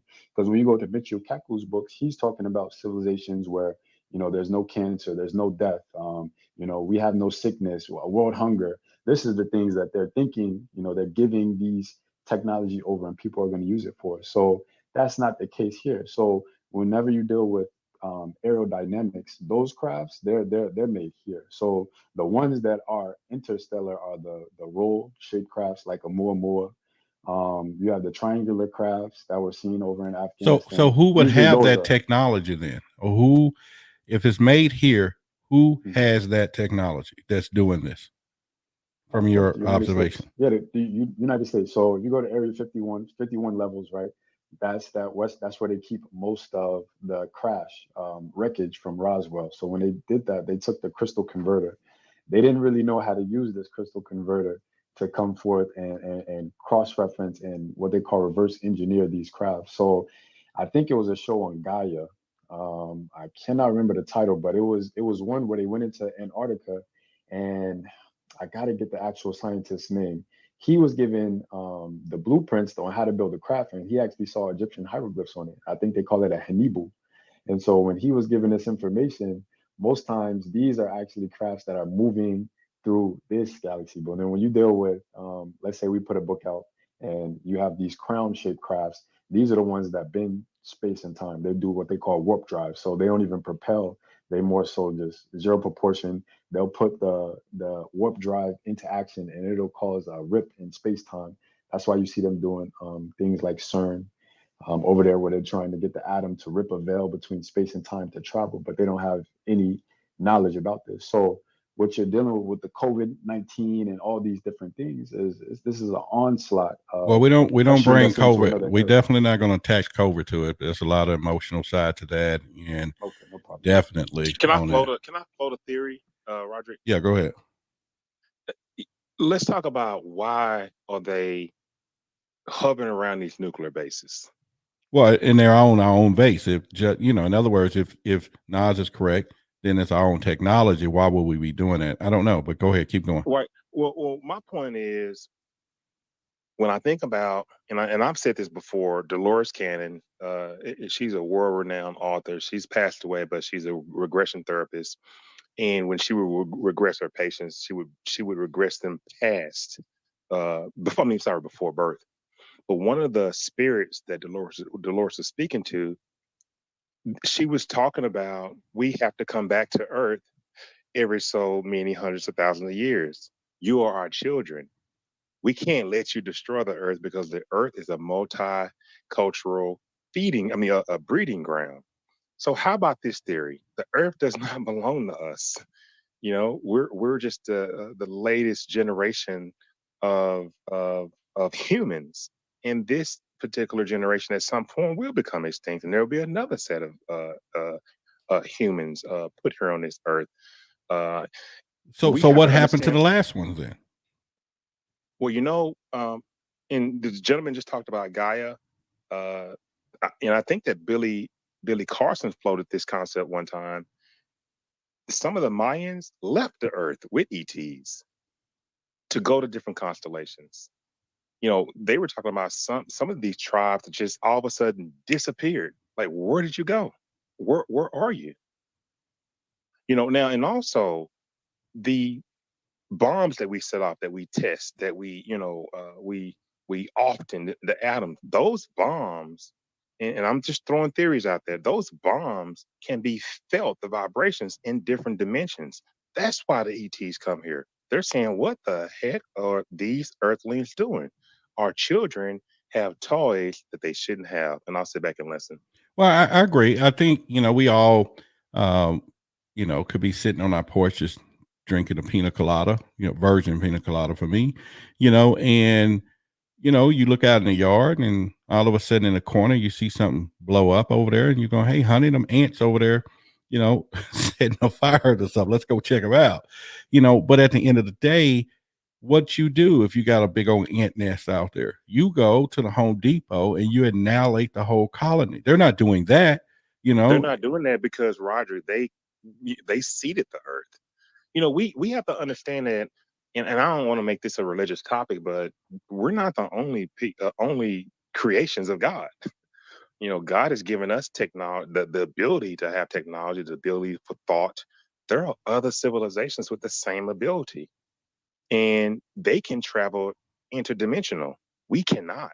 So when they come here, because of the disturbance that these bonds cause when we set them off, they're here to protect the earth from us, Okay, not to why not attack just us. take a grocery basket and just pick them all up and take them with them? They leave them here. We still got Because them. We got hundreds of them. humans have free will, and it is, you cannot interfere in these civilizations. And another thing, someone said, well, why don't we see them all the time? Why don't we see them all the time? Because they're not allowed in this earth space. Because and I'm still floating another theory. They're not allowed in this airspace because this is a free will planet. And a lot of this stuff in some of the Dolores Cannon books, they talk about these things. And I'm not trying to advocate that it's real. Dolores is right. I'm just saying there are things out there, if you believe, readings by different authors who channel ET spirits, that some incredible information, and there's no proof to back this up. You just have to believe that mediums are able to communicate with some of the spirits and find out these things. Okay. I mean, that's fair enough. I think, I can't say I'm down with the whole theory of, if they are flying around, those people got permission to be here and the others don't. Or even if we do have a situation to where they want to protect us from the, From ourselves. ourselves. Yeah. Yes. And if that's the case, then again, it's no different than us having children ourselves. You're going to go get the thing out of their hand. You're going to put some over the electric socket. You're going to go ahead Well, and you get what I'm saying? They're not doing that, free will or not. We're the kids, right? But I understand, but there's, again, there's supposedly a galactic federation who has banned certain extraterrestrials from coming to Earth because they are disruptive, and they don't want this society to be hampered or to be slowed down by any of the ETs that do not mean as well, because all ETs are not, the same. all right, But stop right most there. of Stop them, right there. You make a great point. All right. ETs are not coming in peace. That's what you're saying? I am saying that, but Okay, then those then ET, then then we definitely could fall into the category of what we saw on the show last night. Something could be a threat. This is why we have a guardian. We're putting a space force to protect ourselves. Humans have a right to we cannot protect ourselves from that level of technology. We're at least 60,000 years behind these people. I mean, their technology is so vast that we cannot even fathom it. But there is something called the Galactic Federation, and it sounds like we're talking about Star Trek here. But people, these things, quote unquote, are said to exist. Federations that have rules that have said do not inhabit the Earth. And I would like to add I that got you. Star Trek was channeled. Yeah, I Ancient got you. Aliens. It was a show that was channeled. I heard that before too. Yeah. Well, you know what? It's my new logo. If you guys look over at my profile picture, I had someone that actually channeled, and then she drew that up for the future. Put the little star in the middle, third eye, and stuff there. And she said, "I've been channeling. This is going to be your new brand." And I've been, and I was just really, and it was a lot of other story that went behind that. So I was really just blown away. But at And the when end, you talk about, yeah, go ahead. I'm sorry, Roger. Go ahead. I'm sorry. Are you good, man? We grew up in the hood. Go ahead. No, what I'm saying is, and when you talk about channeling, that's a part of our spirituality, and we all can channel. It's just like dusting off an old radio. Why do we have crystals in our brains? Microscopic crystals, and we all know that crystals are in what? They're in radios because they help tune the frequency. They bring the frequency in crystals, but they're in our brains too because we can communicate multidimensionally. But you have to practice it. And again, I'm gonna reference Billy Carlson. He has done workshops on channeling. I mean, you can learn how to do this stuff. But we all have that ability. We all have it. Okay, so let me bag up for a minute. Anyone else want to get in on this? Just a second. All right, so let's just say that, for sake of what you guys are saying, channeling the higher dimension. They can't come here unless they're invited. Almost the same theories as we have in Christianity of asking God to enter into our life. All of these different things. So if that is the hypothesis of what we're talking about, then again, what's the purpose for us to even be concentrating on these UFOs? Because it's something much bigger than that, right? Well, the And purpose is we don't know what it is, but there's another documentary out that talks about when some of these crafts enter our atmosphere, they're shot down not by us. Sometimes you see these crashes, they're shot down by other ETs who are patrolling the Earth. okay, and so if we know this or have evidence of this, why wouldn't we consider possible threat? And for all you listening, I use the word possible, but why wouldn't we consider possible threat if, like you said, that they've been shot down in the past? We got things that's flying around. We don't know what it is. Shouldn't we wonder? I mean, I think all of us have something that happens in our life. We don't know what it is. We're gonna go searching for some answers, correct? And at the I end agree with the young lady earlier. They're not a threat. I mean, listen, they could have wiped us out a long time ago. However, they are curious. What are they doing? How did they learn how to split the atom? When you split the atom, you create an atom bomb. So how did they learn how to do that? Will they use that and destroy this planet? you're saying they as in us, right? Right. Okay, they're Right. saying This that. They're planet, thinking that. the Okay. planet Earth, with the variety of animals, the variety of greenery, this is a beautiful planet. This planet was created by God. And to have humans destroy creation like this, they're just not going to let it happen. Now, I'm speaking in layman's terms, and I'm not speaking of any kind of factual data or research. These are just various authors or various people who have written books and documentaries that have the ability to channel that often get this information. Now, either you believe that or you don't. I get it.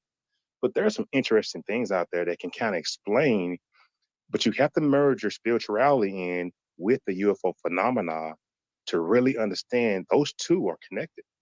Okay, and then it goes back to, I Like, think, what Justin said earlier. If that was you, Justin, that said, we need the evidence, right? We need more. Now, no, and I know, Justin, you're about to chime in. So I do believe, I've always questioned, as I was a young man growing up, and I will say, okay, we got two eyes in the nose. The dog got two eyes in the nose. The ant, they got multiple eyes or two, but the spider got a bunch, but the fish got two. There's got to be some correlation between all of this creation, right? And just as we are human, we assume, or for those of us who's been contacted, not us, not me, for those of them who has, that the extraterrestrials look like us, right? Or they got eyes in the mouth and, you know, all of these, because that's just the image of it all. So, but at the end of the day, yeah, there's a higher force at work. But at the same time, I'm still a little, you know, off the fence line when it comes down to the commingling of it all, to where, you know, the permission of the power that they do have, the technologies, but the power to come in. But then we see mechanical devices made out of elements and things that are flying around, going through space, only being able, or on one hand, we got a Stargate we can just walk through. So it's like history itself. What's the purpose of all of that when history knows there's a Stargate, we just walk through, but it wants to go through the process of building a rocket and then turn it into something else. And then all of a sudden, years later, you know, what's the purpose of all that? When technology can say, guys, look, I'm gonna speed y'all up a million years, just use the Stargate and you can hop over to wherever you're going, but yet watching us develop all of this stuff. So I don't know, but Justin, go ahead. Yeah, I feel like, you know, we're a bunch of people trying to put together a puzzle without all the pieces. And there's a lot of things that we discuss in this room and other rooms that we don't have all the information either. And one of the things that I wanted to bring up is, you know, we don't know if this thing is a threat or isn't a threat, because you have situations like Colores in Brazil where, you know, over several weeks, there were many people that were injured and hurt. And then there were 2 people killed. And then also you have in India, which was there were 7 people, 7 people in Uttar Pradesh missing, and just 10,000 people rioting, trying to get their government to do things. So there's a lot of things that are going on, and I don't know if that was UFOs, UAPs, or maybe it was, you know, governments in these things trying to get people to believe that UFOs were dangerous. I don't know. And I don't think any of us can know until our governments and everybody else come out and give us all the information. We talk to all the experiencers and we find out the things that fall in line with everybody else, and we can actually check things off a box because of the information that we're given. And I think that that's really important. We all got to step back and take a deep breath and just analyze the information in as much of a scientific way as possible. And I know that, you know, we can't necessarily use science, because some of this stuff it's like magic, and it's really hard to pin those things down, but we have to analyze this information as much as possible and to see what's really going on. All right, let me do a quick room reset, guys. Let me do Can I just hold on. Quickly just follow Justin's point just real quick. Yeah, because I need to do a room reset. Go ahead. Justin, I agree with you, but how much data is available? Someone said earlier, this stuff is a continuous loop. Most of the new data is coming from people who are able to channel, who are able to use their spirituality, who are able to get information mentally, just from speaking with multi-dimensional beings. Go ahead, Roger. I just want to say that. Okay, we're going to touch back with that in just a minute, guys. And if you're here for the first time, you're in the room of extraterrestrial evidence. We have a show that we actually do every Wednesday at 9 p.m. Central. You definitely don't want to miss that. So if you're new, definitely give me a follow, or any of the speakers up here that resonate with you, but definitely follow so you can get the alerts. Also hit the green house at the top so that you are able to be alerted every time we open up our rooms and clubs. And in the future, we got a lot of guests and things coming that we have here. We're part of the Clubhouse Creators First program, where we're doing shows, and we're just going to keep getting better and better with different guests that we got coming up in the future and all of that. So I think that it's a good place. But we develop here as a place for you, if you're in the audience, to be able to come up and share your experience and talk with us in a well-organized way. You know, so as you know, we don't do a lot of popcorn, because sometimes the grease get a little too hot and all the kernels pop at once. And so we try to avoid that as much as possible, but we still lend credence to your ideas and concepts, and whoever you are want to talk. So it's a free place for that. So once again, you are in extraterrestrial evidence. We have Alan here in here. He has a book. He's part of our pack here, and definitely we want to support him. We want you to go to Amazon and continue to make this book one of the top books in the UFO community. Is a compilation of a lot of speakers, and we're talking Whitley Strieber, Linda Moulton Howe, and the list just goes on. Nick Pope, and like I said, the list goes on. And the book is called "Making Contact: The New Realities of Extraterrestrial Existence," and it's just a phenomenal time that he wrote this book and it come out this time and where we are today. So, Alan, once again to you, kudos to that. Let's talk about. Thank you, Roderick. I appreciate that. Yeah, and let's talk about the cattle mutilation. Anyone, he spoke about that, and he's saying it's being more prevalent now. I did a room on him probably about 3 months ago. I'm sorry that we did a room about that and how they was talking about the cattle, how the cattle actually had the anatomy as humans, and as close as related. And most of us think of apes, but the cattle did or does, and that they're still happening today because that's actually been pushed down a little bit. I didn't know, but when he talked about it yesterday in the show. So again, when you have these things that's happening, wouldn't that now give us the idea? So this is not happening consciousness wise, right? This is not happening, Jason, as you guys mentioned, interdimensional or all of this. This is live in our lives in real time that we got things that's out here is opening up these cows and draining all the blood instantly. No major marks and not with technology. So what are we supposed to do as humans? Again, you got these kind of things happening. You got people who are being abducted who come back with some stories that is not so pleasant. And we still have these technology, and we still got history of, yes, some confrontations with UFOs that did not go well for us. And maybe they don't have massive numbers. We're not seeing, we may see 5 or 6 orbs at a time. We don't see like the movie Independence Day where they come from the big mothership and then all of a sudden the smaller ships and then smaller ships, and it's an invasion. And so I guess that'll be another concern to think about. And I've just threw a lot out on the plate, but let's go first. And we can come back to what we're talking about because I know it's a lot of interest in that. And if you're on YouTube, welcome. We are live on YouTube and streaming as well. And so I just want to thank you guys there.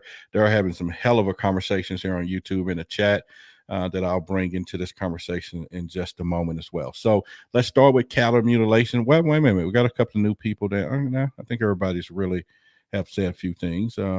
I think I'm the only person at the moment that hasn't said all anything. right, well, I go kinda ahead. wanted everybody else to say And how you anything. pronounce that? Chikaya? It's I guess in Hebrew you would consider it Shakaya, but in Navajo, because that's what I am. Oh, let's go with what you are. Shakaya. Shakia. Okay. Shakaya. And what does that mean? Yeah. Shakaya means God has given you the land in Navajo in the Diné language. Okay, and then in a Navajo, and I'm not trying to get too deep. Give us your you guys, who is God or your representation of God? Well, it's not necessarily complicated. I would have to first and foremost, the understanding of the 500 indigenous nations that are here in America. These peers are actually acknowledged as one of the lost tribes of Israel. We are known as the tribe of Gad. And with that being said, according to history, archaeology, and biblical prophecy, Blacks, Hispanics, Native Americans, or to bundle it all up, so-called Black people that were part of the transatlantic slave trade, and the indigenous populations of North, Meso, and South America, we are the Israelites that the Bible speaks of. So with that being said, as an example, God the Father in Paleo Hebrew, or in modern Hebrew, you would call him Yahuwah in modern Hebrew. In Paleo Hebrew, it would be Yahweh. So we can see the etymology transferring that word that natives are still speaking. When we beat the drum, we say hey ya, ahaya, ahaya, hey ya. Majority of the times that we're beating the drum. Not to go off tangent with the whole UFO, because I want to kind of stick with this. No, go ahead. You can bring it back to that. Our You perspective can bring it as back to the far as UFOs. Go ahead. okay, no problem.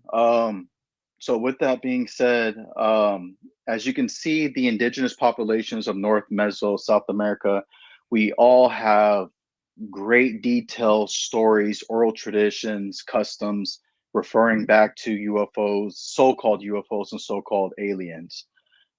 This is also proof that we that God is dealing with this. God the Father, Yahweh, is still dealing with us, and that we are the 12 tribes of Israel. He was the only peer. Yahweh was or God the Father, the Most High, was the only peer that actually dealt with the civilization, which was Israel. You know, the whole cloud by day, fireball by night. He led us out of Egypt. Those Egyptians had Israelites in slavery. They were building the pyramids. That's the reason why there's pyramids down in Mexico, all the way down to South America, even some here in the United States. With that being said, from the Navajo's perspective, we consider what peers would call aliens star brothers, or holy people. That perspective is also taught in the Biblios, the Bible, which is a compile of books about Israel. Nobody else. It's not really for anybody else. It's the records of Israel. Yes, there's other civilizations spoken about, especially about those that have raped, robbed, and murdered us for the last, I would guess, 3,500 years, give or take. But in a whole, the Bible is for Israel. It's not really for anybody else. You don't really see anybody else's perspective. Hinduism, Buddhism, Taoism, anybody else's culture. It's literally speaking about Israel. So when it comes to that perspective, you can see that these, what they're called, chariots of the Most High. Okay. You can see that these chariots have always been around these nations, so-called blacks, so-called Native Americans, or indigenous populations, and we have them in our stories. You look at many Navajo designs, it's all of our blankets, the stories, again, oral traditions, being Navajo. Whenever you go to Four Corners, Arizona, New Mexico, Colorado, Utah, it's heavy UFO activity out there, right? Our understanding with that perspective is that they're for us, nothing more, nothing less. They're not really here for everybody else. Okay, With hold that said, thought. Hold that thought for a minute. Okay, go for it. All right. So we have the greatness of Whitley here with us, and Whitley, if you didn't know, has a book, Communion. He has one of the most well talked about stories that I've read about, and of course, he's been here on the Guests on our show as well. And to hear his perspective, and from his experience, it's probably a little different. Let's make sure. Yeah. So Whitley, welcome here tonight, and in Chicago. We'll get back to you in just a moment.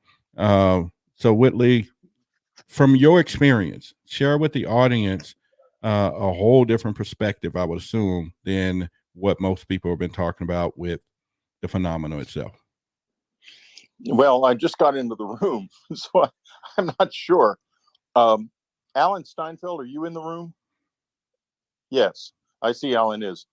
Well, Alan asked me to talk about the Making Contact conference that I've been at for the past few days, and Jimmy Blanchett and Mark Sims's stuff they do with the radios, which is absolutely fascinating. They've discovered that there's an unused radio frequency that, in fact, I have a radio turned to it right now, and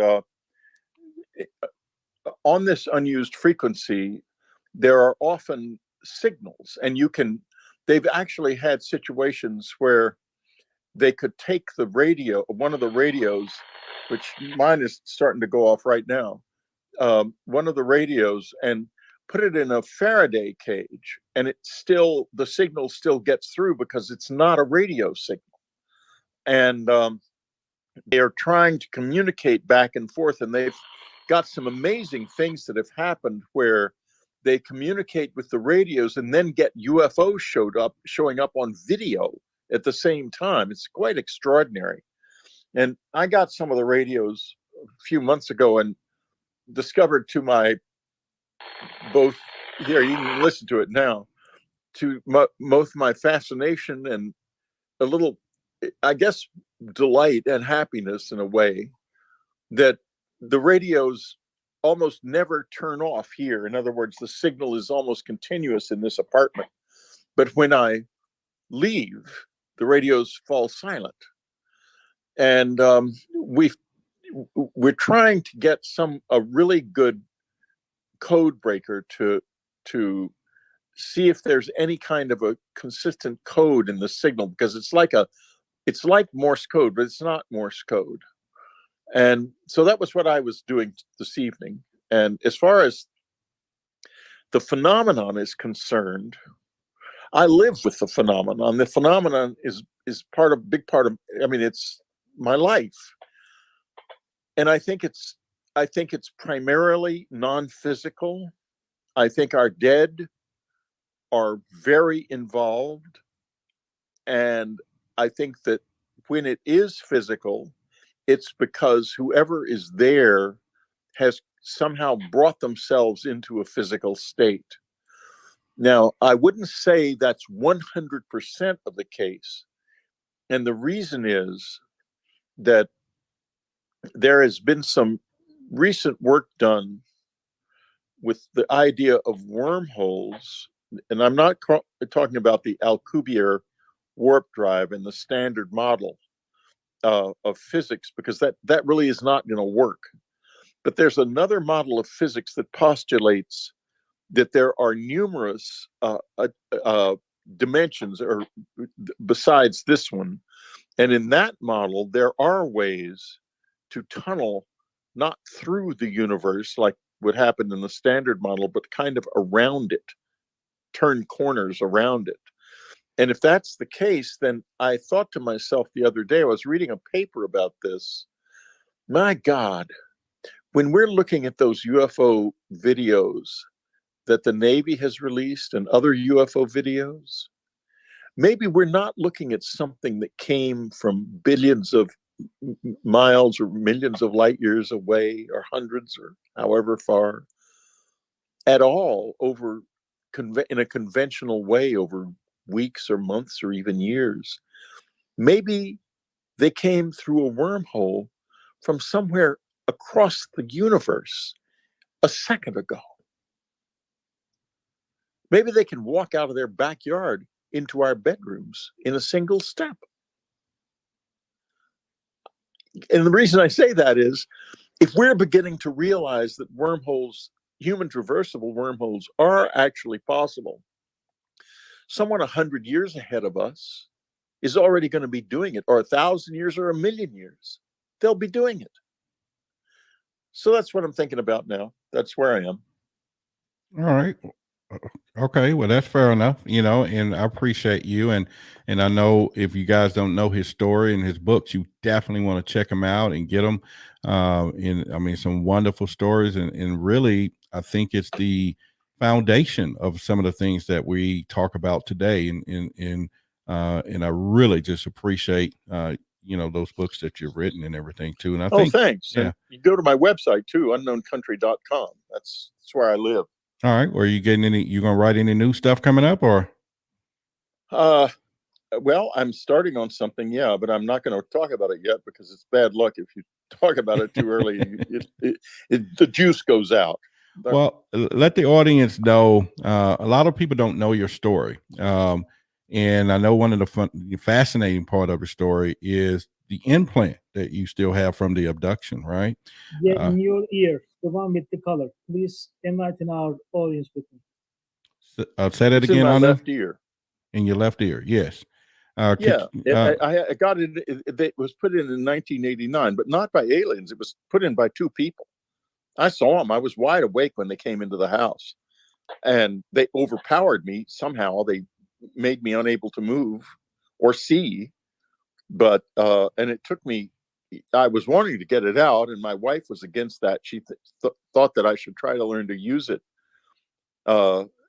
because she figured that it, as she put it, they don't care whether or not you go down to the 7-Eleven for a candy bar or something, or the newspaper. And when you say they, therefore, it has another purpose. It's not a tracking device. when you say they don't care, explain that to the audience.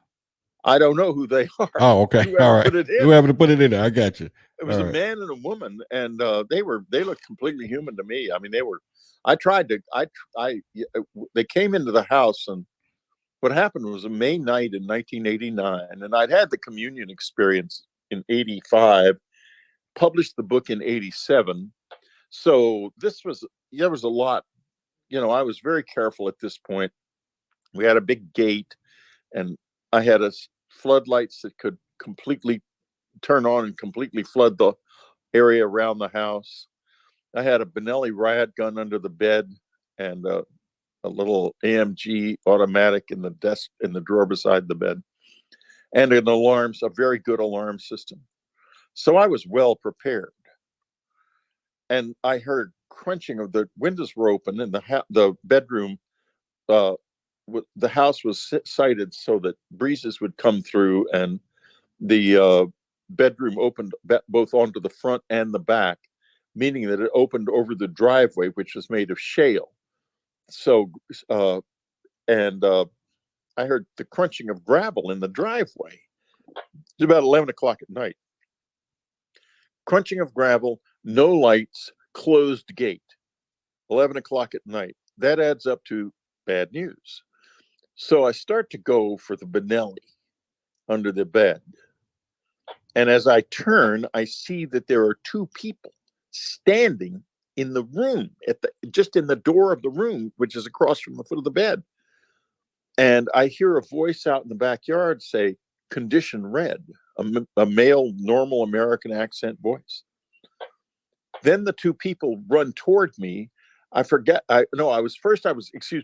for the lights first, and then I saw the people. Then I start going for the Benelli. That was the sequence. And they overpower me. I can't see anything. I'm lying on my side, on my right side, and one of them is pressing against my head, pressing my head hard, all deep into the pillow again and again, like in a wave motion. And the woman, I can hear her voice speaking very gently. I don't know what she said. And then it stops. There's a big flash of light. I can move again. There's all this crashing in the woods, like someone's just running, tearing ass through the woods as fast as possible. And I jump up, I grab the pistol, and I run through the house looking for a breach in one of the windows, because the alarm system should have gone off, and it's still indicating that it's armed and sealed. No breach anywhere. So I end up sitting on the side of the bed thinking to myself, what the hell? This couldn't be a lucid. I mean, this is the most lucid dream you can imagine. So as I recall, I might have taken a shower or something, or washed my face, and I finally sort of went to bed. I mean, I can't tell you I slept very well, because I didn't. And the next morning, I get up to go get the paper, which entails getting in the car and going down to a newsstand, because this is a pretty rural area. They don't deliver papers there. And open the door into the garage, and his alarm system's still armed. I'm going to disarm it from inside the garage as I leave. And the damn garage door is wide open. And the alarm system is sitting there red as it can be. So I disarm it, and I call the alarm man and say it's screwed up. The garage door was wide open, and it did not alarm.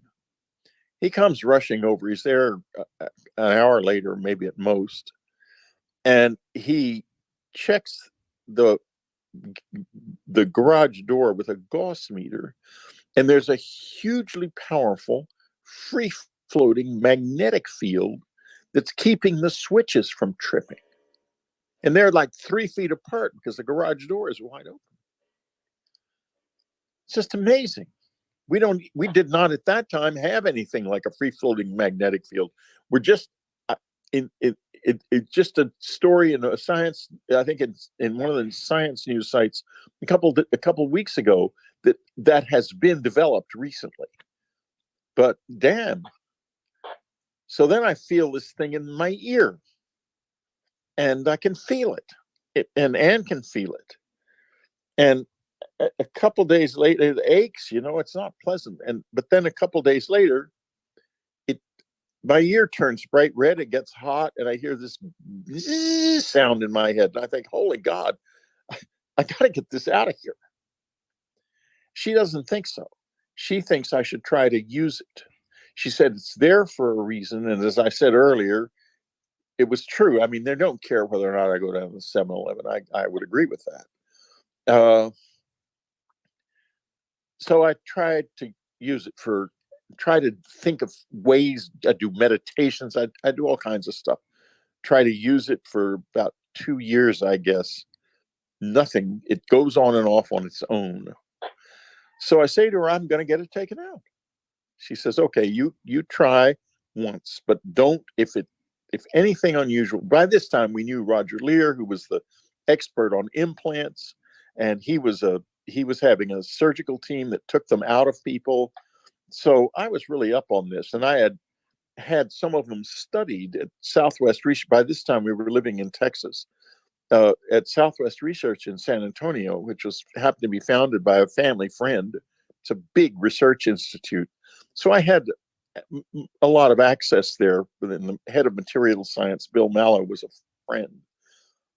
We were studying Roger Lear's implants, and they were nothing remarkable except for two things. They were encased in epidermis and buried in deep muscle tissue.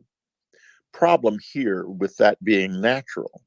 The human body doesn't have the genetic coding to create epidermal tissue inside a muscle. So that was not natural. That was done artificially. And the reason it was done was to prevent the thing from being rejected by the body. The body doesn't recognize it. So, make a long story short, I do try to get it removed, but in San Antonio, not by Roger's team.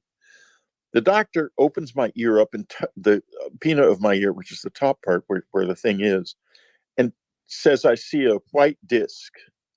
He touches it with his scalpel, and it shoots down into my earlobe. And of course, he immediately closes up because he thought it was a cyst, and he knew I'd written communion. And when that happened, he said, it's not a cyst, is it? I said, well, obviously not. He said, it's one of those alien implants, isn't it? I said, yeah, I think it may be. He said, well, I wish you'd told me that before, because now am I going to get in some kind of trouble? And I say, we'll know if you disappear. So he was laughing about it, but a little bit edgy too. So he closes it up. A couple days later, it goes back up from my earlobe up into the pinna of my ear where it is now. Now, fast forward to 2015, a tragedy and an extraordinary thing. Annie passes away. The next thing I know, a little slit opens up in my right eye, and I see words flashing through it. And I realize that this has some significance. They flash past so fast you can't read them. Can't read them consciously anyway. But I have a feeling they're coming into my unconscious. And I become an expert researcher beyond anything I've ever dreamed possible. I write this huge novel about Hitler, which is just chock full of research. It's like a practice. I'm learning to use this thing. Then I write 3 more books: Afterlife Revolution, A New World, and Jesus, A New Vision, all using the implant as a research tool. It's the best research tool in the world, and I wish a whole lot of other people had them. But they don't, apparently. So I'm sitting here with it. And it doesn't like work to do novel research. And like, I can't sit down and say to it, teach me physics. That's not going to happen. But if I'm working on something, it will, using synchronicities and memory and all kinds of different things, it will pull together the best research stuff you can possibly imagine. It's wonderful that way. So there it is. That's the implant. So with the stuff that you're researching, how does it, like if you're researching on the internet, it just kind of comes together there, or how? You don't even need to research on the internet. It'll come to you. Oh, I get what you're saying. All right. Yeah. I mean, I've had moments when I was on Google or DuckDuckGo, the other one, and just thinking about what the hell do I need here? And then all of a sudden I see a website and I click on it and it's what I need. It's astonishing in that respect. It doesn't always work that well, but it does occasionally. And all right, the most usual thing is I think of something that I need, and a synchronicity occurs. So the next day, someone says, "Oh, by the way, have you read such and such?" And I say, "No, I've never even heard of it." And it turns out to be a book that contains exactly what I asked for the day before. That's the other way it works. Wow, that's amazing. Yeah, and can you imagine what this world would be like if millions of people had these and were able to use them? And they don't, and it's maddening. It's incredibly frustrating that this is so narrowly focused. Well, this whole experience. I thought they mentioned Google have already, because sometimes they were saying in the past that Google has tapped into that part of our consciousness where it just thinks things up, and it just pops up like it's accessing you. God, I hope it's not Google. Yeah, I don't want Google in my ear. Hey, Willie, do you think it affects your dreams? What? Do you think that it affects your dreams? Do you see any difference with your dreams or anything? No, I don't feel that. My dream life has always been, it seems like it's pretty much the same as it always has been. I haven't noticed any unusual dreams. I don't think it affects my dream life much. It's really a tool in a sense that it doesn't feel like it's penetrating into my mind. In other words, it's not proactive, it's passive. When I use it, it's there for me. But when I don't use it, it's just silent. And that was why I couldn't figure it out for so many years, because I didn't know how to use it. And I kept waiting for it to do something. Oh, there is one time when it would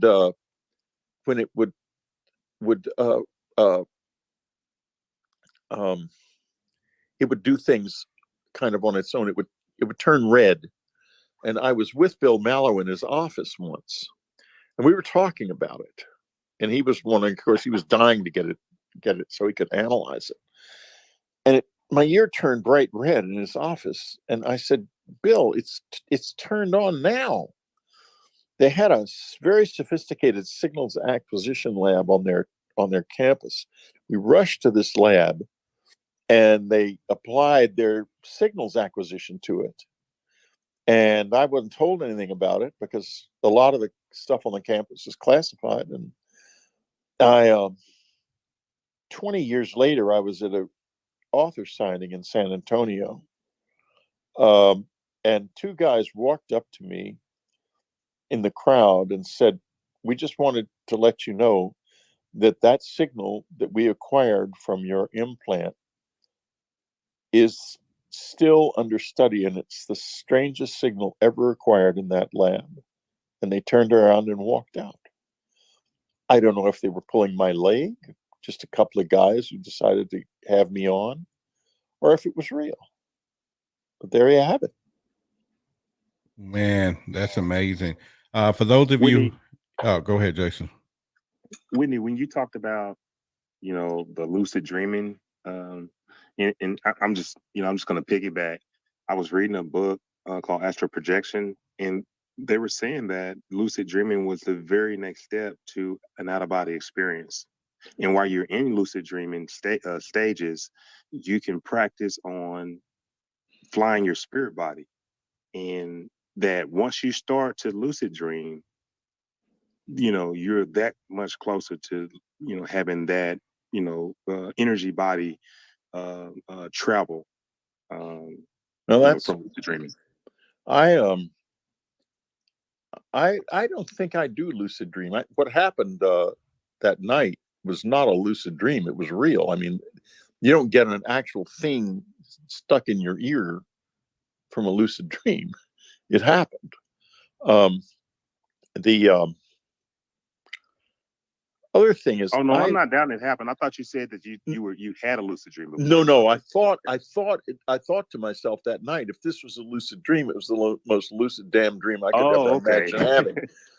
I've had maybe one or two lucid dreams in my life. I'm not a big dreamer, actually. So but I'm out of the body is a different story. I read Bob Monroe's book, Journeys Out of the Body, years ago, because after the communion experience, before I had published the book, I was telling my friends about it, and a lot of people were saying, well, maybe it's an out of the body experience. And I never even heard of such a thing.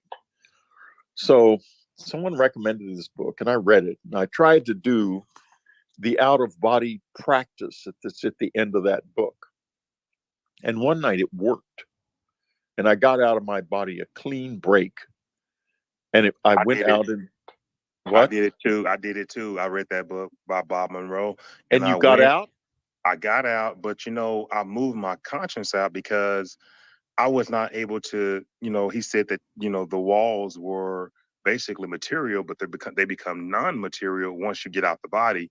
So I wasn't able to walk through the wall, but I was able to move through the door some kind of way into my kitchen area. It was the wildest thing I've ever experienced. Wonderful. The frequency is different. But I'm gonna let you finish, Whitney. You go ahead and tell that story. Okay, well, I was able to move through the wall, and I moved through the wall of the bedroom out into the front yard, and I was sort of like a round. I wasn't walking. I was more like an orb, but I could reach out, and there was a pine tree right in front of the house, and I could see the whole pine tree was coated with this like energy, this blue electrical energy. And I tried to pull off one of the pine needles, and I couldn't do it. And then I saw all of this electrical energy around the wires on the electrical lines near the house. And I went back into the bedroom, and I thought to myself, maybe I should get in my body again, because what if I can't get in and Anne wakes up beside this mysteriously dead body? So I tried to go ahead. So Whitney, when I first got out, but right before that, I was trying to go to the Akashic records, and my body started to tingle. So Bob Monroe said in the book that it's almost like a motor starting. Exactly. That's how mine felt too. Yeah. So it was revving up by my toes. And then I start to feel it like all throughout my body. And then it got so intense. And all of a sudden I heard a lot of just wind. And I was in the corner of my wall looking down at me sleep. And I was trying to swim. I was like, let me try to get to the floor. So I was swimming, trying to, and then suddenly I just said, just think about moving back to the floor. So I said, oh, the floor. And then I landed on the floor. Jason Whitley, it's very important here. You guys both mentioned Akashic records. Are these individual, or that's a general information, overall information? I don't have any access to any Akashic records personally. I've never even tried to do that. It never occurred to me. What do you think? I tried to go to the Akashic records, and that's what I was trying. That was my goal. I mean, I had read Dr. Monroe's book. I was trying to apply those techniques. It worked, but I wasn't trying to just leave my body. I was trying to go to the Akashic records. Hey, Jason, for the audience, what is the Akashic records? Trying to explain to them real quick. Well, the Akashic records of all records of the universe. Earth has a record base right outside our atmosphere, and the water here on Earth contains the history of the Earth. Water has memory. So, the studies I was doing, I was trying to get there because I was trying to figure out what my purpose was. And, Dolores Cannon speaks about this when she has regressed many of her patients, and they end up going to this magnificent, beautiful structure that's full of all the information of the entire universe, and that's the Akashic record. So I was trying to get there, and I just popped out of my body in the process. This is basically a hard drive that you're getting all the information that's been saved as information. That because every information is kept, or that Dolores Cannon said actually. Well, it's more magnificent than a hard drive. It's more like a, Of course, the movie, of course, it's better than a hard drive. But I'm just saying that information is kept so that it could kind of give image to people who don't know anything about this or never heard this before. Correct. Hey, Whitley, would you say that the implant is metal, crystal? Yeah, no, I plastic? know What a do you little use? bit about it actually, because the doctor got a little corner of it off when he touched it with his scalpel, and it was lab tested, and it is metal with what the lab tech described as motile cilia. That is to say, cilia on it that were proteinaceous. They were made of protein, and they were alive. So it's a biological machine of some kind. Wow. All right, then. All right. Appreciate that. I want to add one more thing, Roger, real quick.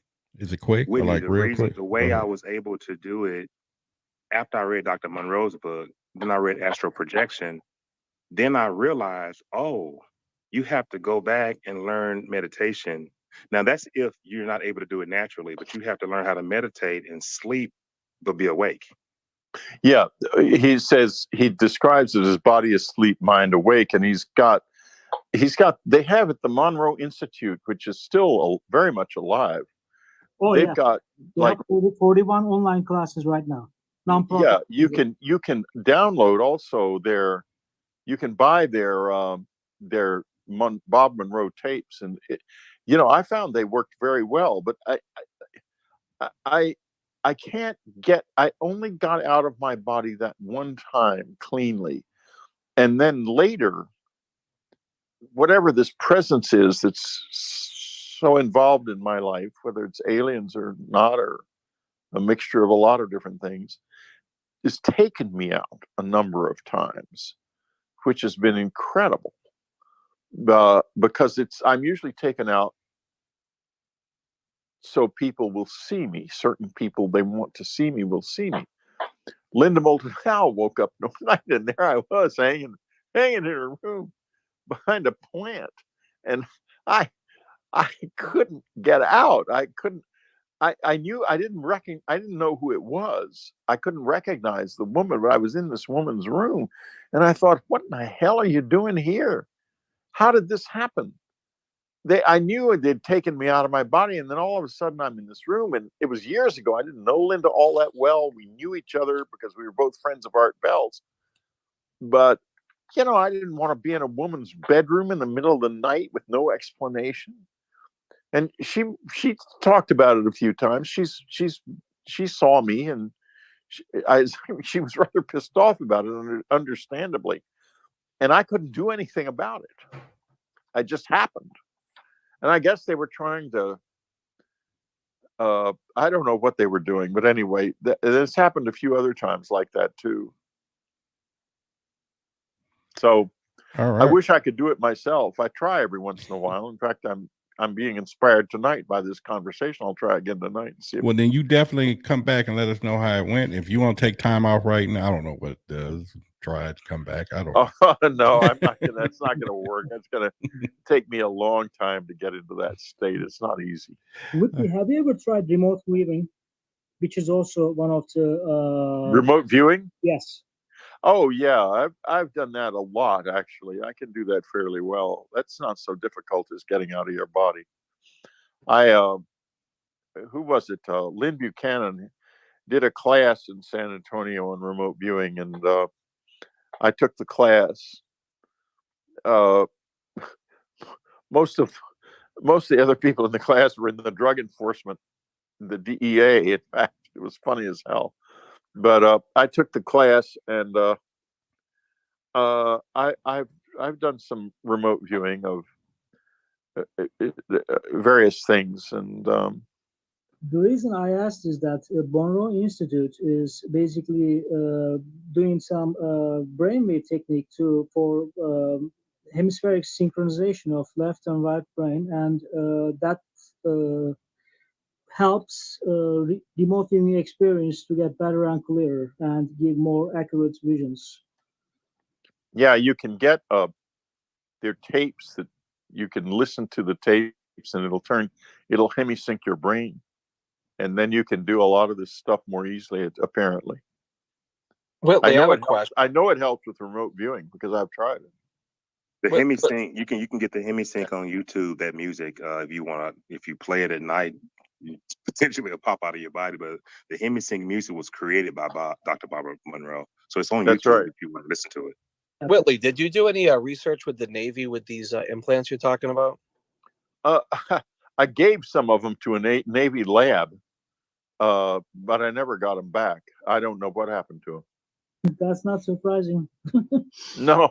Where was the lab? Which one was it? Or where? I'm not sure. It may have been in Groton, Connecticut, or somewhere like that, as I recall. Oh, interesting. But they came to Southwest Research, and I had lunch with them, with Bill Mallow, and I gave him a couple of pieces of the materials that I had that were part of the stuff Art Bell got a hold of, and I never heard anything more about that. So I still have some of my materials because we studied them at Southwest Research a bit, and Linda Moulton Howe had some too, and she sold some of hers to Hal Pudoff and that TTSA group, and they have them, and they've been studying them, and I understand that they're making some progress with them, with the materials they have too. And Jacques Vallée and Dr. Gary Nolan studied some materials which may have been part of Art's parts, but I'm not sure of their provenance. So how do you think that this could relate to like the Space Force, and how this could how the Space Force could deal with this? Who knows what it might relate to the Space Force? What's even going on up there? But they did like find that. They have. Go ahead, Josh. Go ahead. Yeah, go ahead, Josh. Sorry, they had a Space Force pitch day, where you could pitch in ideas to the Space Force to have a company to deal to get contracts and do business with them. And I asked them some about UFO stuff or whatever, but I'm like, if they get specific, there's a lot of scientific people with that. I'd like to see this dealt with the Space Force. Well, I think that the purpose of the Space Force is to develop defensive and offensive capabilities that relate to Russian and Chinese and other countries' capabilities. I don't think it's directly connected to the alien UFO thing, although I think it could easily be, and not that could be classified. But I don't get into that. I'm not interested very much in that stuff. I'm not very political. I don't care about politics and stuff much. Hal Pudoff, and that name comes out in every research project. I met Hal at a propulsion conference at MIT. Hold on, popcorn. Hold on. And what do you think about his involvement in this phenomena? Well, I've known Hal for 30 years. He's a good friend. We had breakfast together 2 weeks ago, and I'll tell you very frankly, I can't answer that question. I've known him a long time, and I do know this, that he knows an awful lot of things, and he has a brilliant grasp of physics, including very edgy physics, and he's a good friend and a lovely man. I think the world of Hal. Could you somehow convince him to talk on Clubhouse? That I've been would be asking the him. day. Yeah, I tried to get him to interview on my show, on my podcast, Dreamland, for 20 years. No Then, way. you know, Hal is out there publicly very, very little. And he's not going to interview with me because he's afraid I'll ask him questions he doesn't want to answer. And I've told him, I said, look, I know the questions you don't want to answer, and I won't ask him. But he's not convinced. And Hal Puthoff was also in the Avians too, with Richard Doty. The what? Hal Puthoff was also in the group called Avians with Richard Doty. I don't know anything about that. That's okay. All right. So let me do a quick reset. You're in Extraterrestrial Evidence. Once again, we do a show on every Wednesday at 9 p.m. Central. Definitely, if you hear and you have not followed the club, hit the green house button so that you can get notified for more conversations like this if you're enjoying what you're hearing tonight as well. And again, you can get on our text list. That's textroderick.com, or you could go to roderickmartin.com to get more information from about the show and what we're doing here as far as provide information to our community, because this is something that we like to do. Even though our topic tonight was the Fox, and it can lead down to where we are, and which is rightfully great. And real quick, Whitley, Imari, you've been waiting a long time, so you want to go ahead and chime in, or? Oh, absolutely. Can you hear me clearly? No, you're a little low. Can you hear me now? It's not Verizon style, but go ahead. Okay. Well, I'm enjoying what I'm hearing, and I appreciate everybody's input. And I would also like to add, Dr. Greer is a great source when it comes to extraterrestrial evidence. Dr. Greer, he's the grandson of a NASA engineer. So I watch a lot of his documentaries as well. Are you talking Stephen Greer? Yeah, he's talking Stephen Greer. Yes, yeah, absolutely. Yeah, absolutely. He's NASA engineer that is grandson of. Right. Well, I would assume that I didn't know, but I was just trying to give him some way in order to let him come on into the conversation and talk a little more. Tell us about Stephen. You know how I do it. I say this right now too. So there are a lot of fights going on with Greer and Alexander. Oh yeah. Oh my God. Yes. That's the factions on that deal. Well, Amari. Hey, Whitley. Yeah. Whitley, can I ask you something? Sure. Do you have any information on what's going on at the moon? No. Okay. No, not at all. I wish I did, because it's any channeling sessions. I mean, because which no, moon? I don't channel. I can't channel. I'm a terrible channel. Okay. I was watching something on Gaia the other night, and I found it very fascinating. It was a documentary, and they were capturing flying saucers leaving the sun. I think they may have something to do with the sun, because there's a lot of that footage. And, NASA always says, well, it's a glitch, but there's too many glitches. And, if you were concerned about us, you would be concerned about our sun, because frankly, if this planet is overheating very rapidly, and if we get another period of high solar activity, we're going to lose our planet. And they may know that, and they may be up there trying to keep that sun calm. That may very well be part of it, because whoever is here, some of them at least are certainly in some way aliens. Now, I'm too aware of the complexity of the universe to assume that they're from another planet, but they may be something that we don't understand, is what I'm saying. What level of technology do you have to be able to fly in and out of the sun? That is incredible. Well, we have every evidence that their technology is really strong.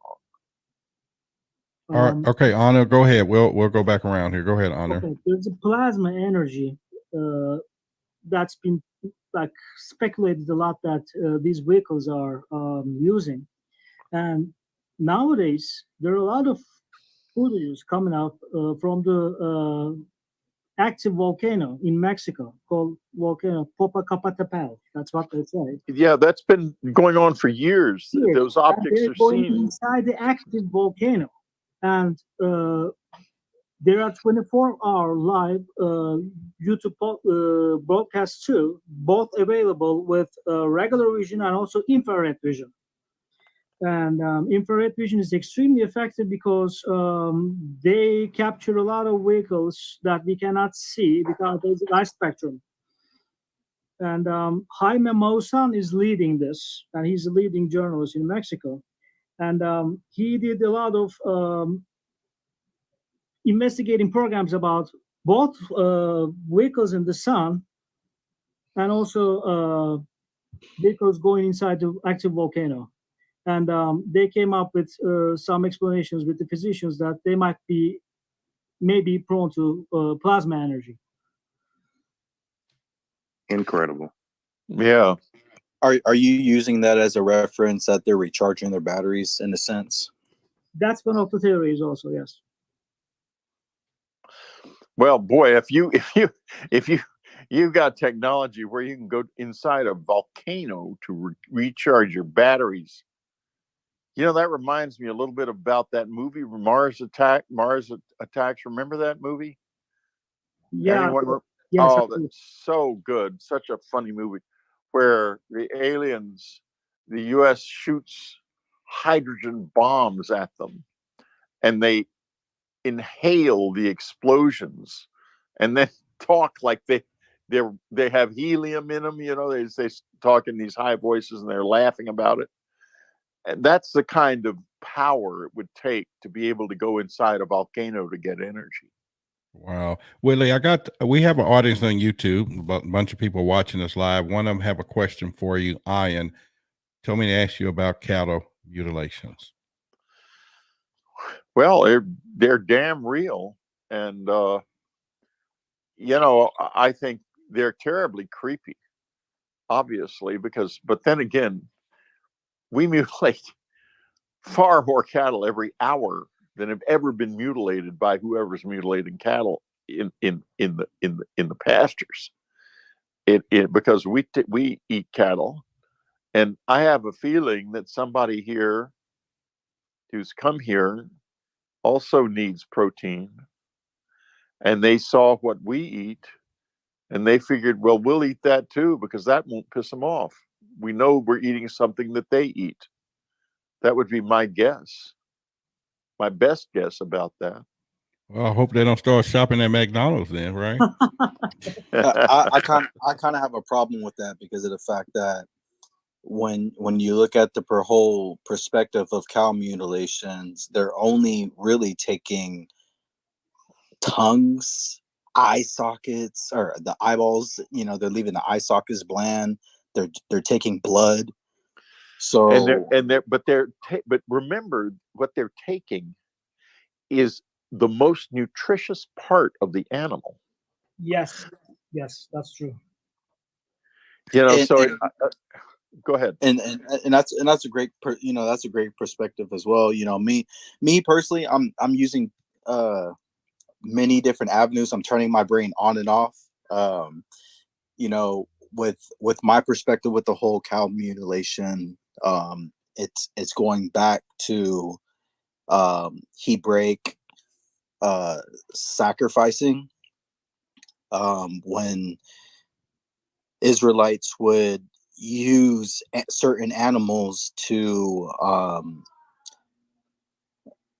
they would sacrifice certain animals for atonement for sin. And now that we know Israelites no longer have a temple, that atonement still would be kind of not necessarily necessary. I'm not going to 100% say that, but coming from a perspective of looking at these aliens that everybody wants to label them as aliens, I'm looking at them as left-handed and right-handed angels. And you know, with that perspective, the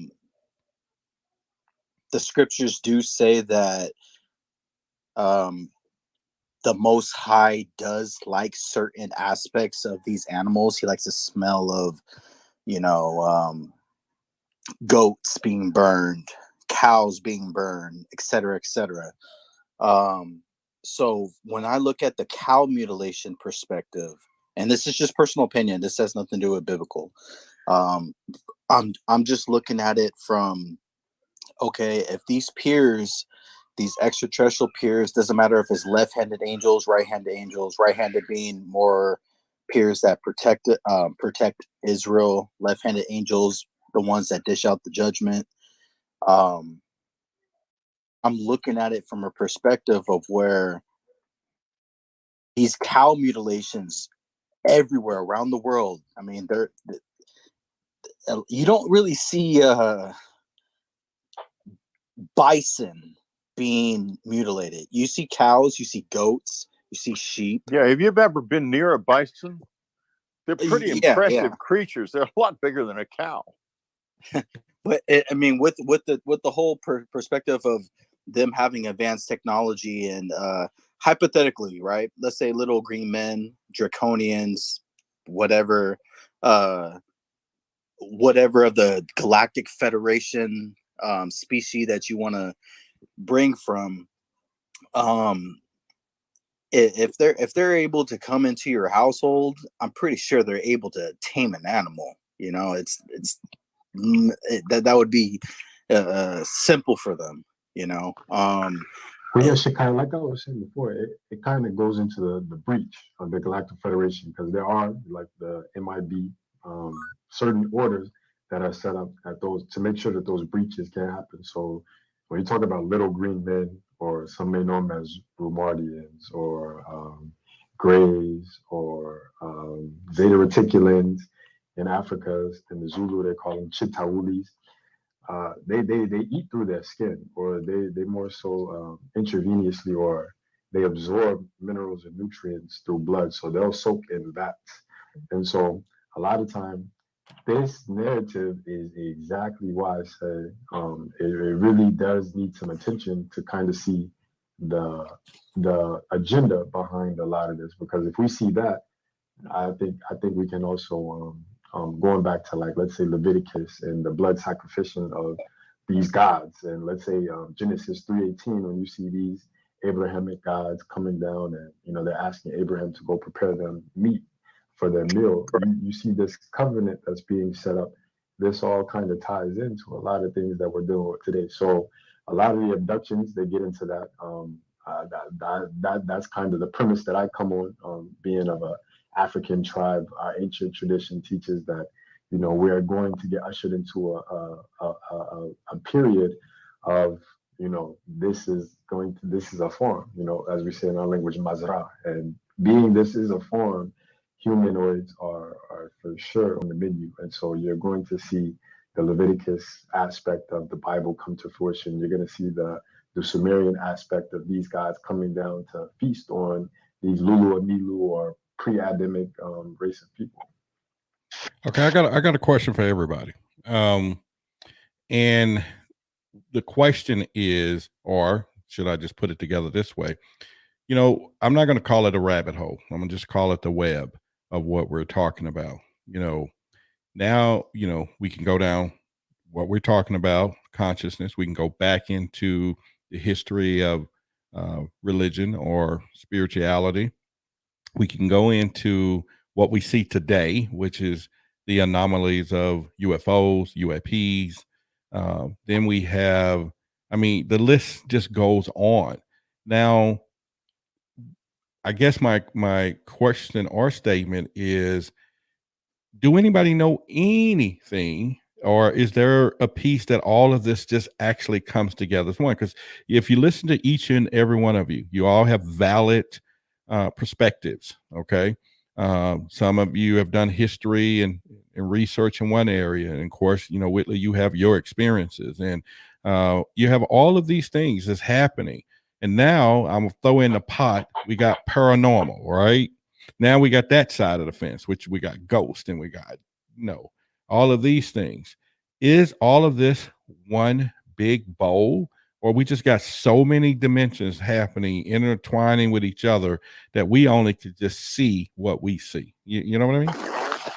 Roger, can I Yeah. say something to that? I guess I open up a can, huh? All right, go ahead. Let's go. Yeah, you did open up a can, brother. Let All me right. say something to that. The universe, and when I say universe, I mean other civilizations, other interdimension. I mean interstellar civilization. They know that Earth is a violent planet. That the species here is they war. These other civilizations that trade in this galaxy and out of this galaxy, they're all waiting on humans to evolve to a level and to awaken, so that they can become a part of the galactic. May I All address right. that? Actually, I have two things that kind of ties with what I wanted to mention. Shakaya mentioned. So if anybody knows this book, just back channel it to me. I had a TBI. I can't quite remember all of it, and I definitely can't remember its name. There was a book, science fiction, of course, at the time, where mankind had evolved enough that aliens finally made their presence known. However, they wouldn't leave their ships. They didn't leave their ships for generations until all the last prejudices of man had been left, we'd gotten rid of them. And then they came out. And what they came out with is looking like Beelzebub, like the devil. That was their native form. The idea of the book and the reason they waited was because at one point there were two races of aliens here helping guide us. And the one guy is one who were actually the evil ones, and these were the guys trying to lead us to the good. And that's why we had so many thousands of years of suffering, is because of bad PR, basically. So that was the one question. If anybody knows that book. Was I'm that not sure the book, Childhood's but End it by sounds, Arthur C. yeah, it Clarke? sounds like childhood ending. Too many people. I'm sorry, that might have been it. What was it, Willie? I think it was Childhood's End by Arthur C. Clarke. If it was Clark, it definitely could have been, and I just couldn't remember. I had a TBI when I was in the service years ago, so my memory doesn't work. Well, so I love Clark. It's a book I wanted to reread. Okay, y'all hold on one they're second. holding back Oh, go ahead. because we're unevolved or something. I've met these people and they're tough as nails. I'm telling you, you've never seen anyone like nearly as. I mean, we're a bunch of marshmallows by comparison. I mean, they've been around. The idea that I was thinking of and making comparison is to Shakaya's left-handed and right-handed angels. That's kind of where what made me think about it. So my other question was specifically for you, Willie. I got here late, just kind of jumped in. You were in the middle toward the end of your conversation about materials, and another person brought up Stephen Greer, who I was going to bring up. Do you have any knowledge or experience that might validate his thing where he was talking about the free energy engine, where they thought they had a piece of plexiglass for years before they figured out it was basically, and he kind of inferred this, that it was really a same thing where Tesla was going with his free energy stuff. I don't know a thing about that. I'm only peripherally even aware of Stephen Greer. I do know some people who have 0 point energy. Yes, 0 point energy, free energy, Yeah, 0 point energy. Yeah. A lot of Please let him scientists. finish talking before they interrupt him again, please. A lot of scientists, including Hal Puthoff for that matter, have worked with attempting to unlock 0 point energy for a long time. The physics of it tell us that it must be there, but we don't know how to extract it or how to open the door to it.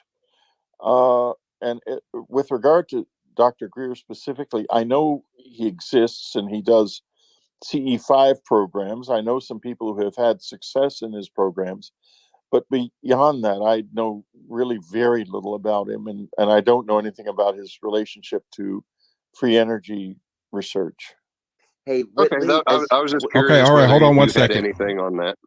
All right. And I would like to invite anybody else that might have some knowledge on it. I'd be happy to hear that too. What I wanted to ask Whitley, as far as what Roderick was saying about, this being this paranormal part and this, we're only seeing a small part of reality. And I was with Whitley in the Badlands where he started to see this whole other level of reality. Actually, that picture for his profile, I think I took that, Whitley. Do you want to talk about that experience?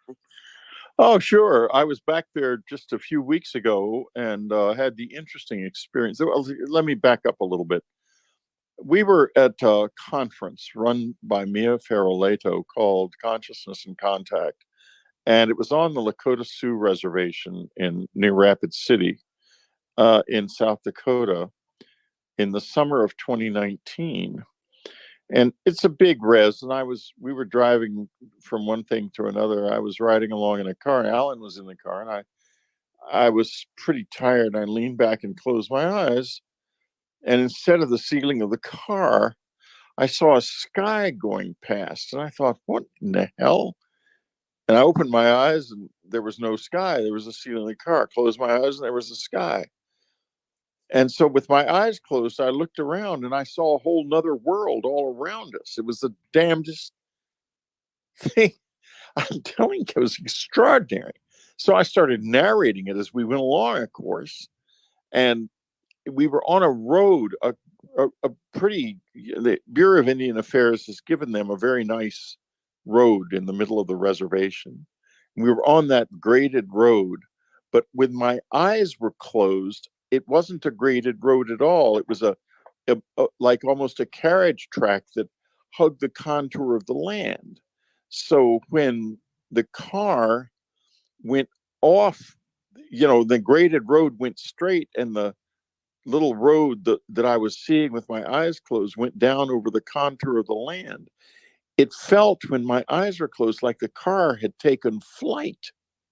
And this went on for 3 days. It was the single most incredible experience of my life. And then the next year. What happened this summer when you went back? Well, not as much, but what did happen was pretty amazing. Because we were this time, nothing happened on the res, but we were driving out of Rapid City late afternoon, and when I closed my eyes, I could see not the beautiful graded highway there, and not a carriage track, but an old-fashioned concrete slab road like they might have built around 1910. And it was very old, and it hugged the contour of the land. And to my right, looking out, there was a town. And these were the only structures I had ever seen in this. I didn't see people again, but I saw these buildings, and I saw later another very odd, what looked like a farmstead or a group of buildings. And there's an artist who wants to get with me, and I haven't had time. I'm going to try to get doing with this next week and try to draw what I saw, because previously I only saw landscape. I didn't see any buildings, but this time I saw buildings, but very little else. But you were seeing another reality that was right there on top of the orb. Yeah, and I got into it a little bit in my book, A New World, because this is probably a mirror universe, and there's a whole lot of physics about why a mirror, not a parallel universe, but a mirror universe that mirrors this one, probably does exist. And I think I was looking in it. I just want to add to that. I just want to throw something out there just to let you know, since you said you were on the Sioux Nation, right? On the Lakota Sioux Reservation, yeah. Yeah, exactly. Okay. Just to let you know, right? This is just from the Navajo perspective. There's 4 sacred mountains, right? and this kind of goes into skinwalking. They say that that whole area right there is where they would where skinwalkers developed the Ghost dance. you mean? the power to walk through that dimension to go and grab sacred herbs and sacred berries. I just want to That's the let you ghost know that dance. They were killed in a massacre at Wounded Knee because they were trying to get to that world with the ghost dance. but I not bet you all that I bet that's not all exactly what they natives were. were part of that. But and this is just before that. I'm just telling you as far as skinwalkers when they developed the whole essence of being able to skinwalk, because at first skinwalking was a good thing. Now it's considered a taboo thing. This is only Navajo thing. It's never been a Sioux thing. It's never been any other nation thing. It's only been skinwalking is only a Navajo thing. What is It's a Nat thing. skinwalking? What do you mean? So for as a definition, right? In our current perspective, skinwalking would be being able to transform yourself into any type of animal or into a werewolf, any type of entity to harm somebody. But in the past, which is taught through the medicine man, it wasn't like that. The technique of skinwalking wasn't to harm a family member or to harm somebody. It was to go through the four sacred mountains to get knowledge, herbs, medicine, rare materials, and even at times to speak to dimensional, what we call the holy people, dimensional beings. Have you ever While checked out? we're on this subject, I Jack, want may I add something for a second? I apologize for trying to interrupting. ask questions. Go ahead. Shikai, you were asking about there are a lot of research made on the Skinwalker Ranch, and have you ever had a chance to see the presentation of George Knapp? Because what you've been mentioned about like werewolves or other type of cryptids or let's say creatures or whatever you want to call it were Yeah, all dog man. That's what I was gonna ask him too. they were actually witnessed by the this group that the Bigelow hired, who were analyzing the Skinwalker Ranch, and George Knapp made a presentation on it because he interviewed the group that who were doing this research to understand the phenomena. All right, hold on one second. Let me do a real quick reset. We're in a room, extraterrestrial evidence. We want to thank everybody for being here in this club tonight, because you could have been in the outside club dancing to the beat, but you actually dancing to the music of talk. And that's pretty good there. I know we have real quickly in Whitley, hang on one second, Bridget, and we got a couple other people there. And I'm saying this because I just got hit really hard saying all the men are talking and we need the women's voice today and concur. So Bridget, you want to add to the conversation? And then Kitty, real quick, ladies. Hi. Okay, we got that. Hi, I'm Inga. I hear you. Come on.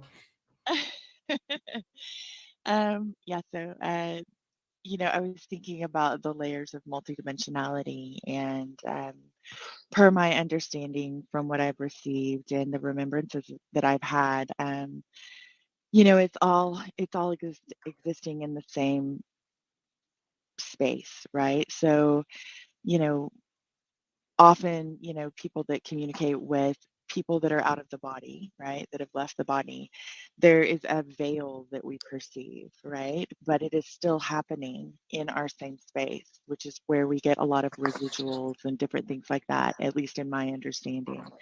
And with star beings and star people, the way they explain it is time and space are very different. They're perceived in a very different way than how we perceive it here, and that we're playing in a very linear kind of collective agreement that helps make this experience fuller in a way for us here. So yeah, I don't know. I think there were so many questions that were brought up earlier, and I'm not as into some of the conversations. I'm not as adept at some of the ufology conversations and cryptid conversations, but when it comes to star beings, I love talking about those. But yeah, Roderick, to answer your question that you asked earlier, I believe it all is connected. And the more our consciousness expands, then the more we will really perceive just how much of oneness this experience that we're having is, within. So that would be what I would say. All right. I appreciate it. Appreciate your conversation there. Darn, I'm sorry. Oh, he's on the phone now. Kitty, what about you? And then we'll go to TJ and Doctor real quick. And y'all got some questions for Whitley or anything in particular? Kitty? No? Kitty? Meow? Okay. All right. TJ, what's going on with you? All right, then. Doctor, what's going on with you? Hey, Roderick. Oh, okay. Hang on a second then. Go ahead, Darn. Hi, good morning, everyone. And I was listening actually about multidimension and parallel universe. I would like to suggest one book, Immortal Talks by Shunya. And this book actually talking about the immortal guru Hanumanji. Hanumanji is our means Hindu god, and this book is actually about time, space, sphere, time tunnels, and T strings. And it's like we are reading some means universal books. We are reading some science book. So it's the knowledge given by Hanumanji, and I would like to suggest that one should read that book, and we can find so many answers like about parallel universe, butterfly effect, very means conveniently he has explained that how we there are different type of timelines we are following, and that different time of junctions. He has talked about some cursed soul also, so the cursed soul and the paranormal activities.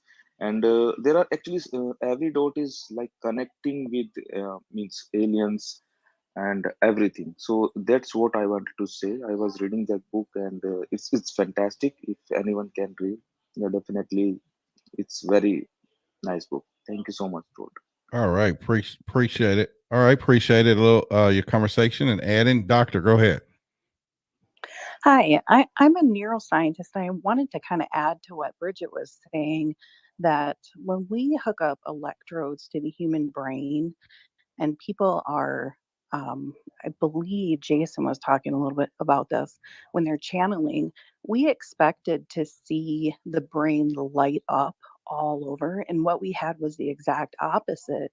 We saw the brain actually shut down areas that were not able to be shut down and still be living and still be functioning. So it was just fascinating to us to find out that when there's this huge kind of universal communication going on, that we're seeing brain waves actually decrease. That's something we weren't anticipating.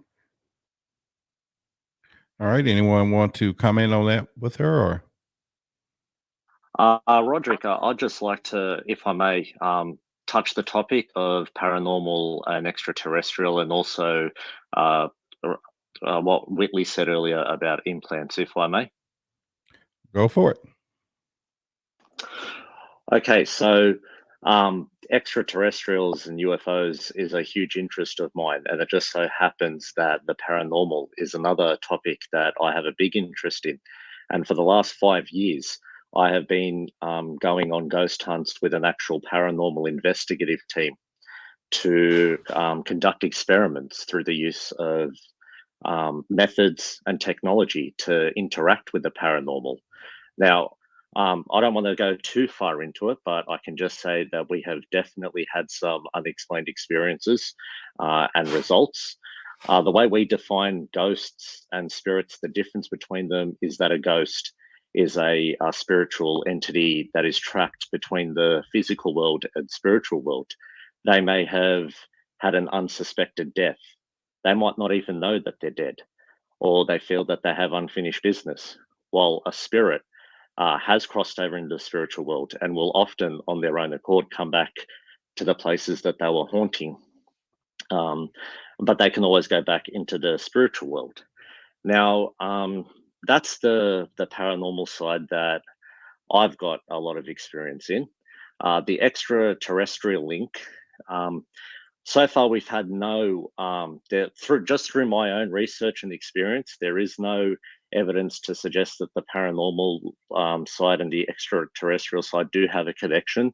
But from what I've known, the extraterrestrials, like Whitley, he had an experience, he had an encounter, he had a lot of strange things. It was amazing to hear that.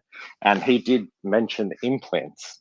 Now, I do have somebody credible that people could look up if they want some answers, and that was Dr. Roger Lee. He was a pediatric surgeon and ufologist. He has several books about his experiences with alien implants.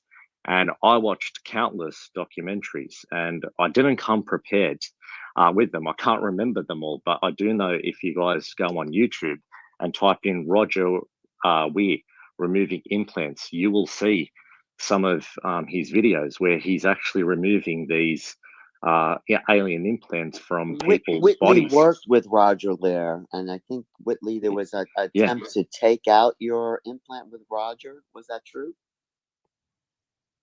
I think Whitley left.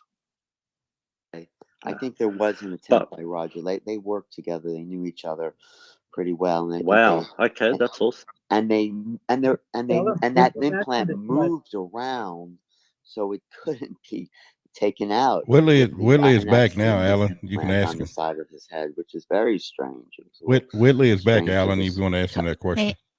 touch the Whitley side of keeps his head. bouncing in and out. Oh, okay. Anyway, I just wanted to say that there's a huge connection between ETs and paranormal. If you look at some of the work that Ray Hernandez has done, or Jacques Vallée, there's this crossover where the ETs enter a sort of paranormal reality that is beyond this world. I mean, when we say paranormal, we really don't know what we're talking about, because we're just calling everything in these other dimensions paranormal. But there's a real sophisticated society of spiritual knowledge would understand the dimensional makeup and the categorization of all these different levels of reality. So that's just one thing I want to say. But I also want to address what the doctors. What was that? I just wanted to address what the doctors. I was just going to say. Oh, go ahead. Go on. Go. No, it's off the topic of what you were saying. I just wanted to address what the doctor's saying. When the people were channeling, parts of the brain were shut down.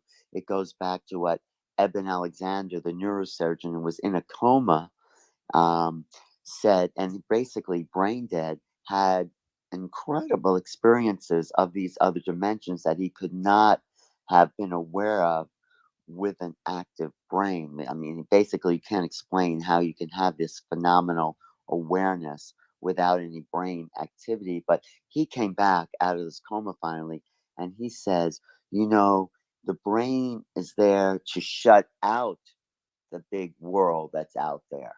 Otherwise, we'd be overwhelmed. So it goes along with Dr. Kiris's idea or, experiments that when the people were channeling, parts of the brain was shut down to allow this greater reality into their awareness. That's how I would explain that, Doctor. And Real quick. this is what really makes me curious. Roderick, you'd actually stepped away when we had talked about this a little bit. We were noticing a connection between people that had seen a UFO and people that had had near-death experiences. So I wanted to ask you, Roderick, have you had a near-death experience? Roderick, me? Yeah, Yes. you. No. Well, yeah, a couple of them, I think. 2, 3. One in particular, I was given 24 hours to live. And this was probably some few years back. I had a surgery, and then, of course, I've been shot and went to the hospital, and so a couple of times. But that one in particular, I always used to tell a story that I ended up when I woke up, I ended up having, it was just all white, right? But actually they had something covering my eyes, and it was those bright lights in the surgery room. But yeah, so I've had a couple of them, but that one in particular, they told me I had to go to emergency surgery, and the possibility I was not going to return. So they told me to tell my family and everything else. And I said, nope, I'm not going to tell them. They praying people. And so just take me on, and we'll roll the dice. But I'm here today. So This is something that's so amazing about this, Roderick, because you have started this, and we're honestly able to collect scientific data. I mean, it's not completely scientific, but to be able to find correlations because of this community. So thank you. My question is for Whitley. This is in correlation to Skinwalker Ranch and some of the studies that were done by Bass and NIDS, and also some of the things that Eric Davis said, and also Lou Elizondo, especially when he's referring to, we need to think closer to home. It's maybe here, not there. And some of the things that Eric W. Davis was saying is that he believes that this phenomenon may be a crypto-terrestrial thing and not necessarily a extraterrestrial thing. And another comment that he had made is that he believes that this could be specifically a control mechanism. And I'm wondering if you have any thoughts towards that, or can correlate that to any of your experience that you've had. Whitley, open your mic. Click the mic button. Well, I'll do it for you. Well, first and foremost, again, skinwalking is a Navajo cultural thing. This doesn't belong to every nation of the world. So, with that being said, He's here. Thanks, man. Go ahead, Whitley. Okay, I'm sorry about that. I have had one of the things that used to happen at our cabin is in upstate New York after the communion experience, and would invite groups of people up there because the visitors, whatever they were responsive to that, and they would come when there were a lot of people there. And I've written about this a lot in my books, and it's not a secret. I mean, the people are all named: Raven Dana, Laurie Barnes, a number of others who had encounters there. And some of the encounters, they came from underground. And the reason we know that is the forest floor has a very distinctive odor. It's the odor of rotting plants. I mean, you can smell it. It's very, very pungent. And they would smell like that when they came into the house, like they'd come up through the forest floor and then into the house. So, and then there was another thing that happened there where we were noticing this drilling sound in the living room under the underground, coming up from underground. And this, the house was on a stream of iron, a big seam of iron that the Iron Mountain facility, record storage facility, is about 20 miles north of the house, and it's drilled into that iron seam. Now that facility ends well north of the house, but we were hearing this drilling right under the house, and you could feel it. It was not normal drilling. It was you could feel it in your teeth, like some kind of super high speed drill was at work under there. And a guy came over to talk about our road. It was a private road, and we all had to contribute to keep upkeep. And we were going to talk about some work that needed to be done on the road. And we're sitting in the living room. He and I are, Anne's in the kitchen right next, an open kitchen right there. And this sound is coming up, and we're ignoring it, and we're talking. He may not have even been aware of it, I'm not sure. But all of a sudden, a stream of blood comes out of the center of his forehead like it's being shot out of a water gun. And Ann comes rushing in and staunches it with Kleenex. And he leaves. Needless to say, he did not ever return to that house. But there was some very unusual, energetic thing going on underground. And so, yeah, I think some of it may be coming from underground. And I don't think we understand that at all. And I think maybe whatever is there, make sure we don't see, excuse me, don't see that. So I think that's a real possibility. And I think the whole crypto-terrestrial thing is really very interesting. But I think that it's extremely important not to close in on anything just yet. In other words, we have that possibility. We have the possibility that they're from a parallel universe, or I know there's a mirror universe because I've seen it. Could they be from there?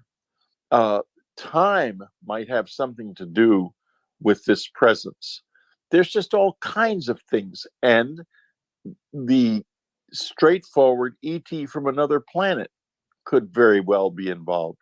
The important thing is to look at what we can see without closing any doors. And I think the crypto-terrestrial thing is a real possibility. And if that's the case, then you can be sure they are not gonna be fooling around, letting us go where they don't want us. And so in that sense, we would be under their control. Yeah. Perfect. Thank you. How about Bigfoot, Whitley? Bigfoot. You know, just to speak on that really quick, Whitley, you've heard of the super tunnels that are underneath the United States, correct? Vaguely. Okay. Okay. And then also with extraterrestrials. Tell and us then about going with, tell us about the super tunnels real quick. I mean, for the most part, there's a trail of tunnels that the so-called elites use to, I mean, I guess for lack of better terms, to traffic children, to traffic women, to traffic materials. They're drilled. The military's on it. All sorts of. I mean, I'm don't just know. giving it a. Yeah, I don't know about all I that know on the other nothing part. whatsoever about anything Yeah. like that. And the problem with that is it's things people say.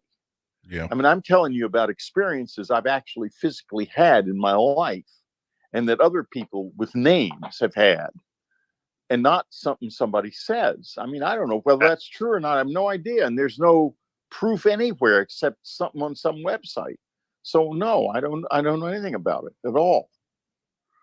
And as far as the elites are concerned, who the hell are they even? I don't know. I'm gonna post. I want you guys to PR this in a couple seconds. I'm gonna post the map that's so-called showing you the connections of all this. Just give me 1 second. He's talking about the especially underground Shasta. There are some alleged military bases underground, and like the ones, the notorious ones in Area 51 and S4, like those. That's what he's talking about. You can talk about that stuff endlessly, but correct. There's no proof. So what's the use of talking about it, frankly? If you get proof, if you get pictures of the tunnels and the elites running around in them with children in their backpacks or something, put it on the internet. But otherwise, I'm not interested, frankly. Whitley, you were talking about paranormal cryptoids. What do you think about Bigfoot, Bishop? My brother's fascinated by Bigfoot. I don't know. Because recently, dear Bigfoot friend community of our family was the first person to ever try to. He went to Tibet back in the 50s. A man from San Antonio, where I was born, called Tom Slake, to hunt for the Yeti. And that sort of started the whole Bigfoot thing. And he didn't find the Yeti. But there's there's something out there almost certainly, because there's just been too much evidence. But there's a couple of things about it that are fascinating. One is if they die, they don't die here, or if they do die here, they're very careful about hiding their dead. Two is, for some unknown reason, they can't get caught, and they are known to disappear and so forth. And I've thought to myself, well, let me backtrack a little bit. There was something that happened at the Skinwalker Ranch when Bob Bigelow first bought it, and a group of scientists, some of whom I knew and do know still, were on their way up to take possession of it from the ranch, the family that owned it. The family was sitting outside, and they had a pen with goats in it, when a big wolf comes up and jumps into the goat pen. And one of the kids grabs a rifle and starts shooting at it. It jumps out eventually. It's not affected very much by the bullets, but it is obviously aware of them. It jumps out and runs back into a marsh where it had come from. So then the scientists show up, and of course the family's full of this story. It just happened. They tell them the story. I believe this is in Colm Kelleher's book about the Skinwalker Ranch. And the scientists go down into the marsh, and they find these footprints. So they make casts of the footprints, and they find that this wolf weighed 300 pounds. 300 pounds, much heavier than any normal wolf, but not heavier than a dire wolf that lived in that same area during the Ice Age 15,000 years ago or 20,000 years ago. So what was going on there? Could it be that animals from another reality have evolved a defense mechanism that enables them to cross between universes? And is that why Bigfoot can come and go and just disappear and is never found, but does still seem to be here? Those are just my thoughts on that. Recently, Absolutely. UFO research and Bigfoot research, they were completely ignoring each other for years. Now they start to come together because, as you said, especially when there's snow, it's easier to track footsteps. And footsteps are just ending in the middle of plateau, and there's a UFO observation, and it just disappears. And all the Bigfoot researchers right now they're coming to a point that there's obviously a paranormal and dimensionality issue here, and that's why I wanted to ask you on that. Nora, earlier you mentioned Mount Shasta. Does anybody have any information on Mount Shasta and the going-ons in there? There is one documentary. It was on the History Channel that people who are the towns living around Mount Shasta, they were claiming that they keep hearing train or railroad sound coming from underground, and that's why the question was like, are there any like train rails or some other type of transportation mechanism that connects these underground bases all around the place? But that's interesting that people are hearing something, because that means that there's a possibility of going up there with some equipment and recording those sounds. That's worth doing. See, that matters. Let's roll. Let's do it. Yeah, absolutely. Why not? There's periods that have already done it. There's a dude in the 1970s that said that he developed all that equipment. I mean, again, if you PTR, you'll see the map. So-called these maps are not just in the United States. So-called these maps travel across the whole Atlantic Ocean, going to Europe, to Africa. I mean, it's all speculation. It's all up to grabs to anybody that wants to go and do that research. The underground tunnels have nothing to do with extraterrestrial presence, in my personal opinion. And even, you know, just coming with the whole perspective of skinwalkers, there's a ritual that you have to actually go through to become a skinwalker. It's not again, this is not um, a Nordic, African, Japanese perspective. This is a Navajo perspective. This is not Okay, let me any of hold the on one other second. nations' I see perspective. that you definitely are getting your point across. Now you are Navajo, right? Yes. Correct. Okay. So what we're gonna from the Edgewater clan. Okay, so what 100%. we're gonna do here is no one is trying to, and I'm just speaking for myself or whoever's listening, take away from whatever the Navajo has Perspective. Yeah, and Perspective. so and I do sense of ownership in what you're saying and putting that out there. But again, religion, spirituality has caused the biggest wars in the world, right? Everybody's going to fight for and put their hands down when it comes to that. But I think what we're all trying to do eventually is figure out how we all are connected, how all things are connected, and what is happening. So whether it's a Navajo thing, an African thing, it's a human thing, and it's an earthling thing, right? And so whatever's happening, everybody's dealing with it from there. Now, real quickly, do I have agreement? Y'all want to go to the top of the hour? We've been here 3.5 hours. If y'all want, Well, I'm going to go home. I know, right? I'm at my headquarters here in Dallas. I've been at the Making Contact conference all day and talking and going on. So I'm going to say goodnight to you guys right now. And I'm glad I happened on here. It was a lot of fun. I enjoyed it hugely, and I will be back. So Hey, did you ever much. get my books in the mail to give me my autograph? Did you ever get them, Whitley? What did they say? What books were they? The 2 communions. I sent them back to you to sign. I don't know. I'll check. Yeah, if you sent them to me to sign, I would have signed them and sent them right back immediately. Okay, I need to find out. I don't want them lost. Otherwise, I'm going to have to get some new eccentric ones. But they I would want to say Whitley's going to be on a panel tomorrow, the Experiencer panel at the Making Contact Convergence, along with Ray Hernandez and who else is going to be on that panel? But you could tune in 6:30. Well, you're going to be on it for one. I'm hosting that panel. I'm moderating. Right. So how do people find it? Where? Ellen, could you remind everyone about your YouTube channel so if people It's the makingcontact.com. You can go there. And it was a 5 days conference. This is a second to last day, but they've had a. Is it free? Is it free, Alan, for people to get it, or? No, it's not free. You Okay, let them know how much.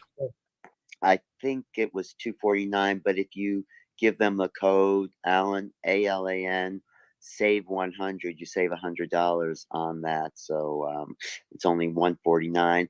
And there was a great discussion today. I was just going to ask you, Whitley, what did you think of Marshall Summers' whole idea that these ETs may not be what they appear to be, and it may be kind of lying in wait essentially to take over this world. I didn't especially agree with that, but well, if they're lying in wait to take over the world, I don't think we have a whole lot to worry about, because they've been lying in wait to take over the world for a long time, right. And they haven't succeeded yet.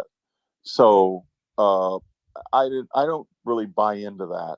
Yeah, I think it's fear, and to me, it's not very real. I mean, if they wanted to invade this world physically, they would have done it within an hour of arriving here, whenever they happen to arrive here, because they've obviously got the technological capability to do damn anything they want to please. They didn't do that, so that's not the point.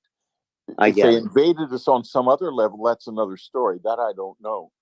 I do have, before I go, one thing to say, that this week's Dreamland, which is my podcast, you can find it on YouTube by going to user W Streber on YouTube.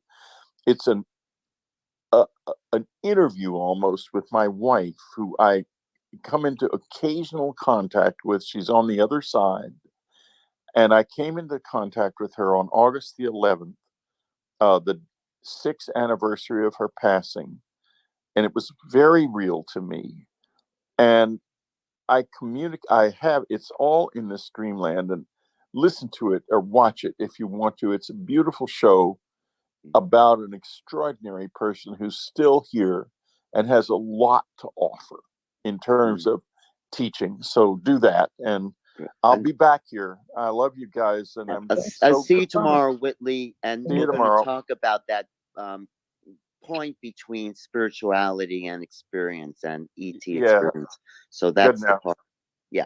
Thanks. Bye-bye. Great. Thanks, Whitley. All right, Whitley, thank you for coming. All right, guys. Thank you. I know Yeah, it's late. Like I said, I'm in Dallas, so that means it's 12:30. I know somebody. Well, it's actually 12:30 somewhere else too, probably. And we can go for another little while if you guys want. If you're tired, or maybe some of you might just want to continue the conversation. I don't know. I'll see you later, Roderick. Thanks for the room. And Whitley, I just want to say, is an amazing resource. He is one of the most lucid people to experience these ETs. I recommend his books because they are a doorway for many into this realm.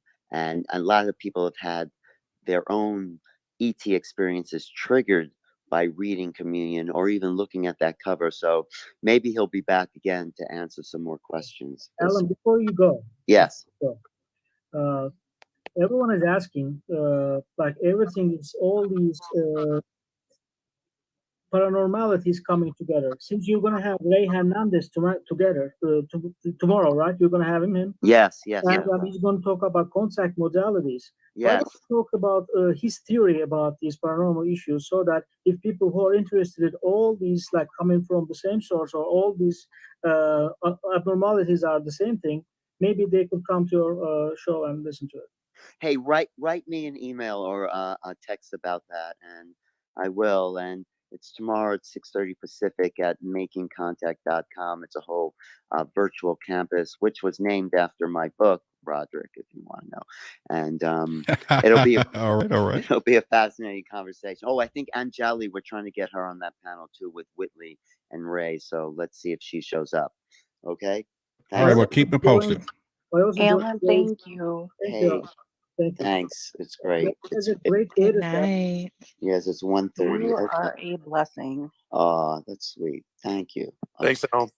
Okay, guys, here's what we're going to do. If you're on the YouTube, I want to thank you for being here. We're not hanging up on the Clubhouse, so you guys might want to jump over to Clubhouse, because I'm going to shut this video off, hop into the Star Cruiser, which is my car, and head to the house in Dallas.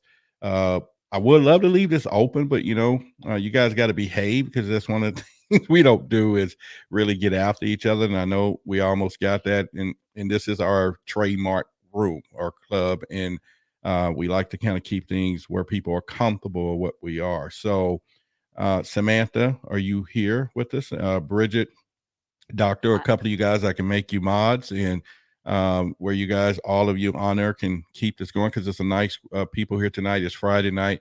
I'll get back on probably about 45 minutes once I make home, and then I can talk. But like I said, other than that, I'm at my office where we do our videos. We do when I say Logic, right now I'm in my office in university, and I had to finish a project, and I saw your room in Clubhouse, and I still couldn't leave, and my wife is gonna kill me. All right, now, but this is great. I really love it. Thank you very much. Are you saying, are you gonna go ahead and be killed and stay? No, I'm gonna stay, of course. That's why I want the room to stay open. Okay. So no fear for your wife. I'm probably gonna have to drop off. It's actually 1:30 where I am, and I Yes. actually have a case I got to finish up tomorrow, Roderick. But Okay. it's been an awesome room tonight, just amazing. No, and I that's- was thinking about energy, frequency, vibration, and love and light. That's great topics. All right. So what about you, Bridget? Bring you on. Roderick, I have to go to bed. I've got to. You're not going to bed. You gonna say that, and then you're gonna be popping up in all of them. So don't even try it. I'm gonna call you out tonight for sure. I'm gonna call you out. Ain't nobody listening but the few hundred people that, if you guys follow her, she's gonna be in other rooms talking about, unless she is sleepwalking, sleep clubbing, or whatever we want to call it. She definitely is not going to bed. So if you want to leave everybody hanging, you tell them that out loud. Go ahead. No pressure. No, I really do. I have a call tomorrow with Wish Alliance, so I Hey, have Rob, to if you're actually gonna do leave, it tonight. I have to go to if you're bed. gonna leave, let's close the room. If you're gonna leave, Rob, let's close the room. Yeah, you see that they don't even want to hang out Owner, with what you did on you there. say? He I said, can't. I if said, you're if gonna Rob leave, is just going close the to room. leave, let's close the room. Without Roddick, there's no taste in this room Well, and in this I'll life. be coming back though, but other than that, all right. Anyone else? Thanks a lot. He didn't mean it that bad, but you know, I I get what. will stay. Listen, all right. So, all right, we got people in the audience there. They may want to pop on in here. They may not even want to go bed tonight. This is, the greatness of there's people in California where it's still early, right? Some of y'all's in California, and so it is still early. They're at 10:30, versus here in Dallas where I'm at. So, from Right. that, It's It's 1:30 in the morning. 10:34. 10:34 in San Diego. see, so that means like it ain't even the next day, and it's the next day here. But 1:34 a.m. North Carolina.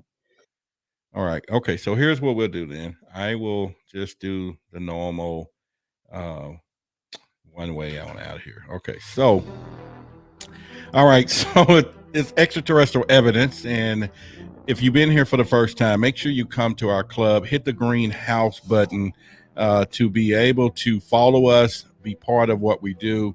We got a lot of guests and stuff coming in the future. Okay. When I tell you what's going to be happening, Clubhouse is helping us out, securing a few things. You do not want to miss it. So definitely hit the follow button, follow me, so you can get notified, or anybody up here really.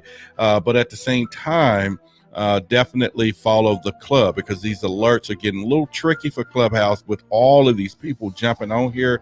That algorithm is going crazy, and it's going to take it some time to get itself together. Of course, you heard Whitley, you heard all sites of ideas and what we have, and so it's really exciting about that, having everyone here. Shakaya, thank you for your input when it comes down to the Navajo, because I learned a lot tonight. I really did. So, and everyone else, Doctor, and whoever's up here, Nas, all of you guys, and then for our listeners and everything else. So if you did get anything out this conversation, we may come back tomorrow. Usually I only do Wednesday night, but I'm just trying to make sure, we get a little more conversation in, and a little more regular or relevant is what I call it. And so that's one of the things we're going to do. So with that being said, it's been a pleasing pleasure for all of you being here with us tonight. And I want you to go to bed. And you may not have to go to sleep. You can stay up all night. But the worst thing about it is you can't stay here in this room. Where Clubhouse is 24/7, 12, 365 plus OT. And that's how it's going to roll. My the YouTube people, you guys are the greatest. You stood here and you watched my face all night. And so I really appreciate that. Make sure you give us a follow. If you in the audience, please follow and subscribe to YouTube channel. We're trying to get those subscriptions up. Got a lot of content we're going to be doing from some comedy bookstores or comic book stores. I'm sorry. We're going to have some athletes and different people here in Dallas that's going to be a part of that. And so maybe I'm just getting sleepy in all the way, but definitely subscribe. Everybody on YouTube, give it a thumbs up and everything else. And so I'm going to end the YouTube, and then we will end what we have tonight. And so love each and every one of you. I truly do. And you guys have a great night. And Honor, thank you. Samantha, appreciate you. And everybody putting in on it. And Nas, I sent you my telephone number. We'll talk tomorrow or later on if you're still up while I'm driving, and then we'll go from that. So, sure. Thank you. All right. Good night, Thank everyone. you. All right. And Bridget, we're going to bed Good because night. you don't want to keep us up. So good night. Y'all make sure she don't go in no other rooms in a minute. Watch what happens. All eyes on I her. can't tonight. Yeah. We still Bridget. All right. Love you guys. Thanks, Rob. Love you Thank too. you are Good night, awesome. everybody. Good night. Yeah, it Thanks was a a lot. great Good show. night to Thank you you very all. much for your contributions. It was really, really awesome. Thank you. Oh, you too as well. Bye-bye. Yeah, this was a great experience. Thanks a lot. I'll be trying to come here as often as I can when the time difference allows it.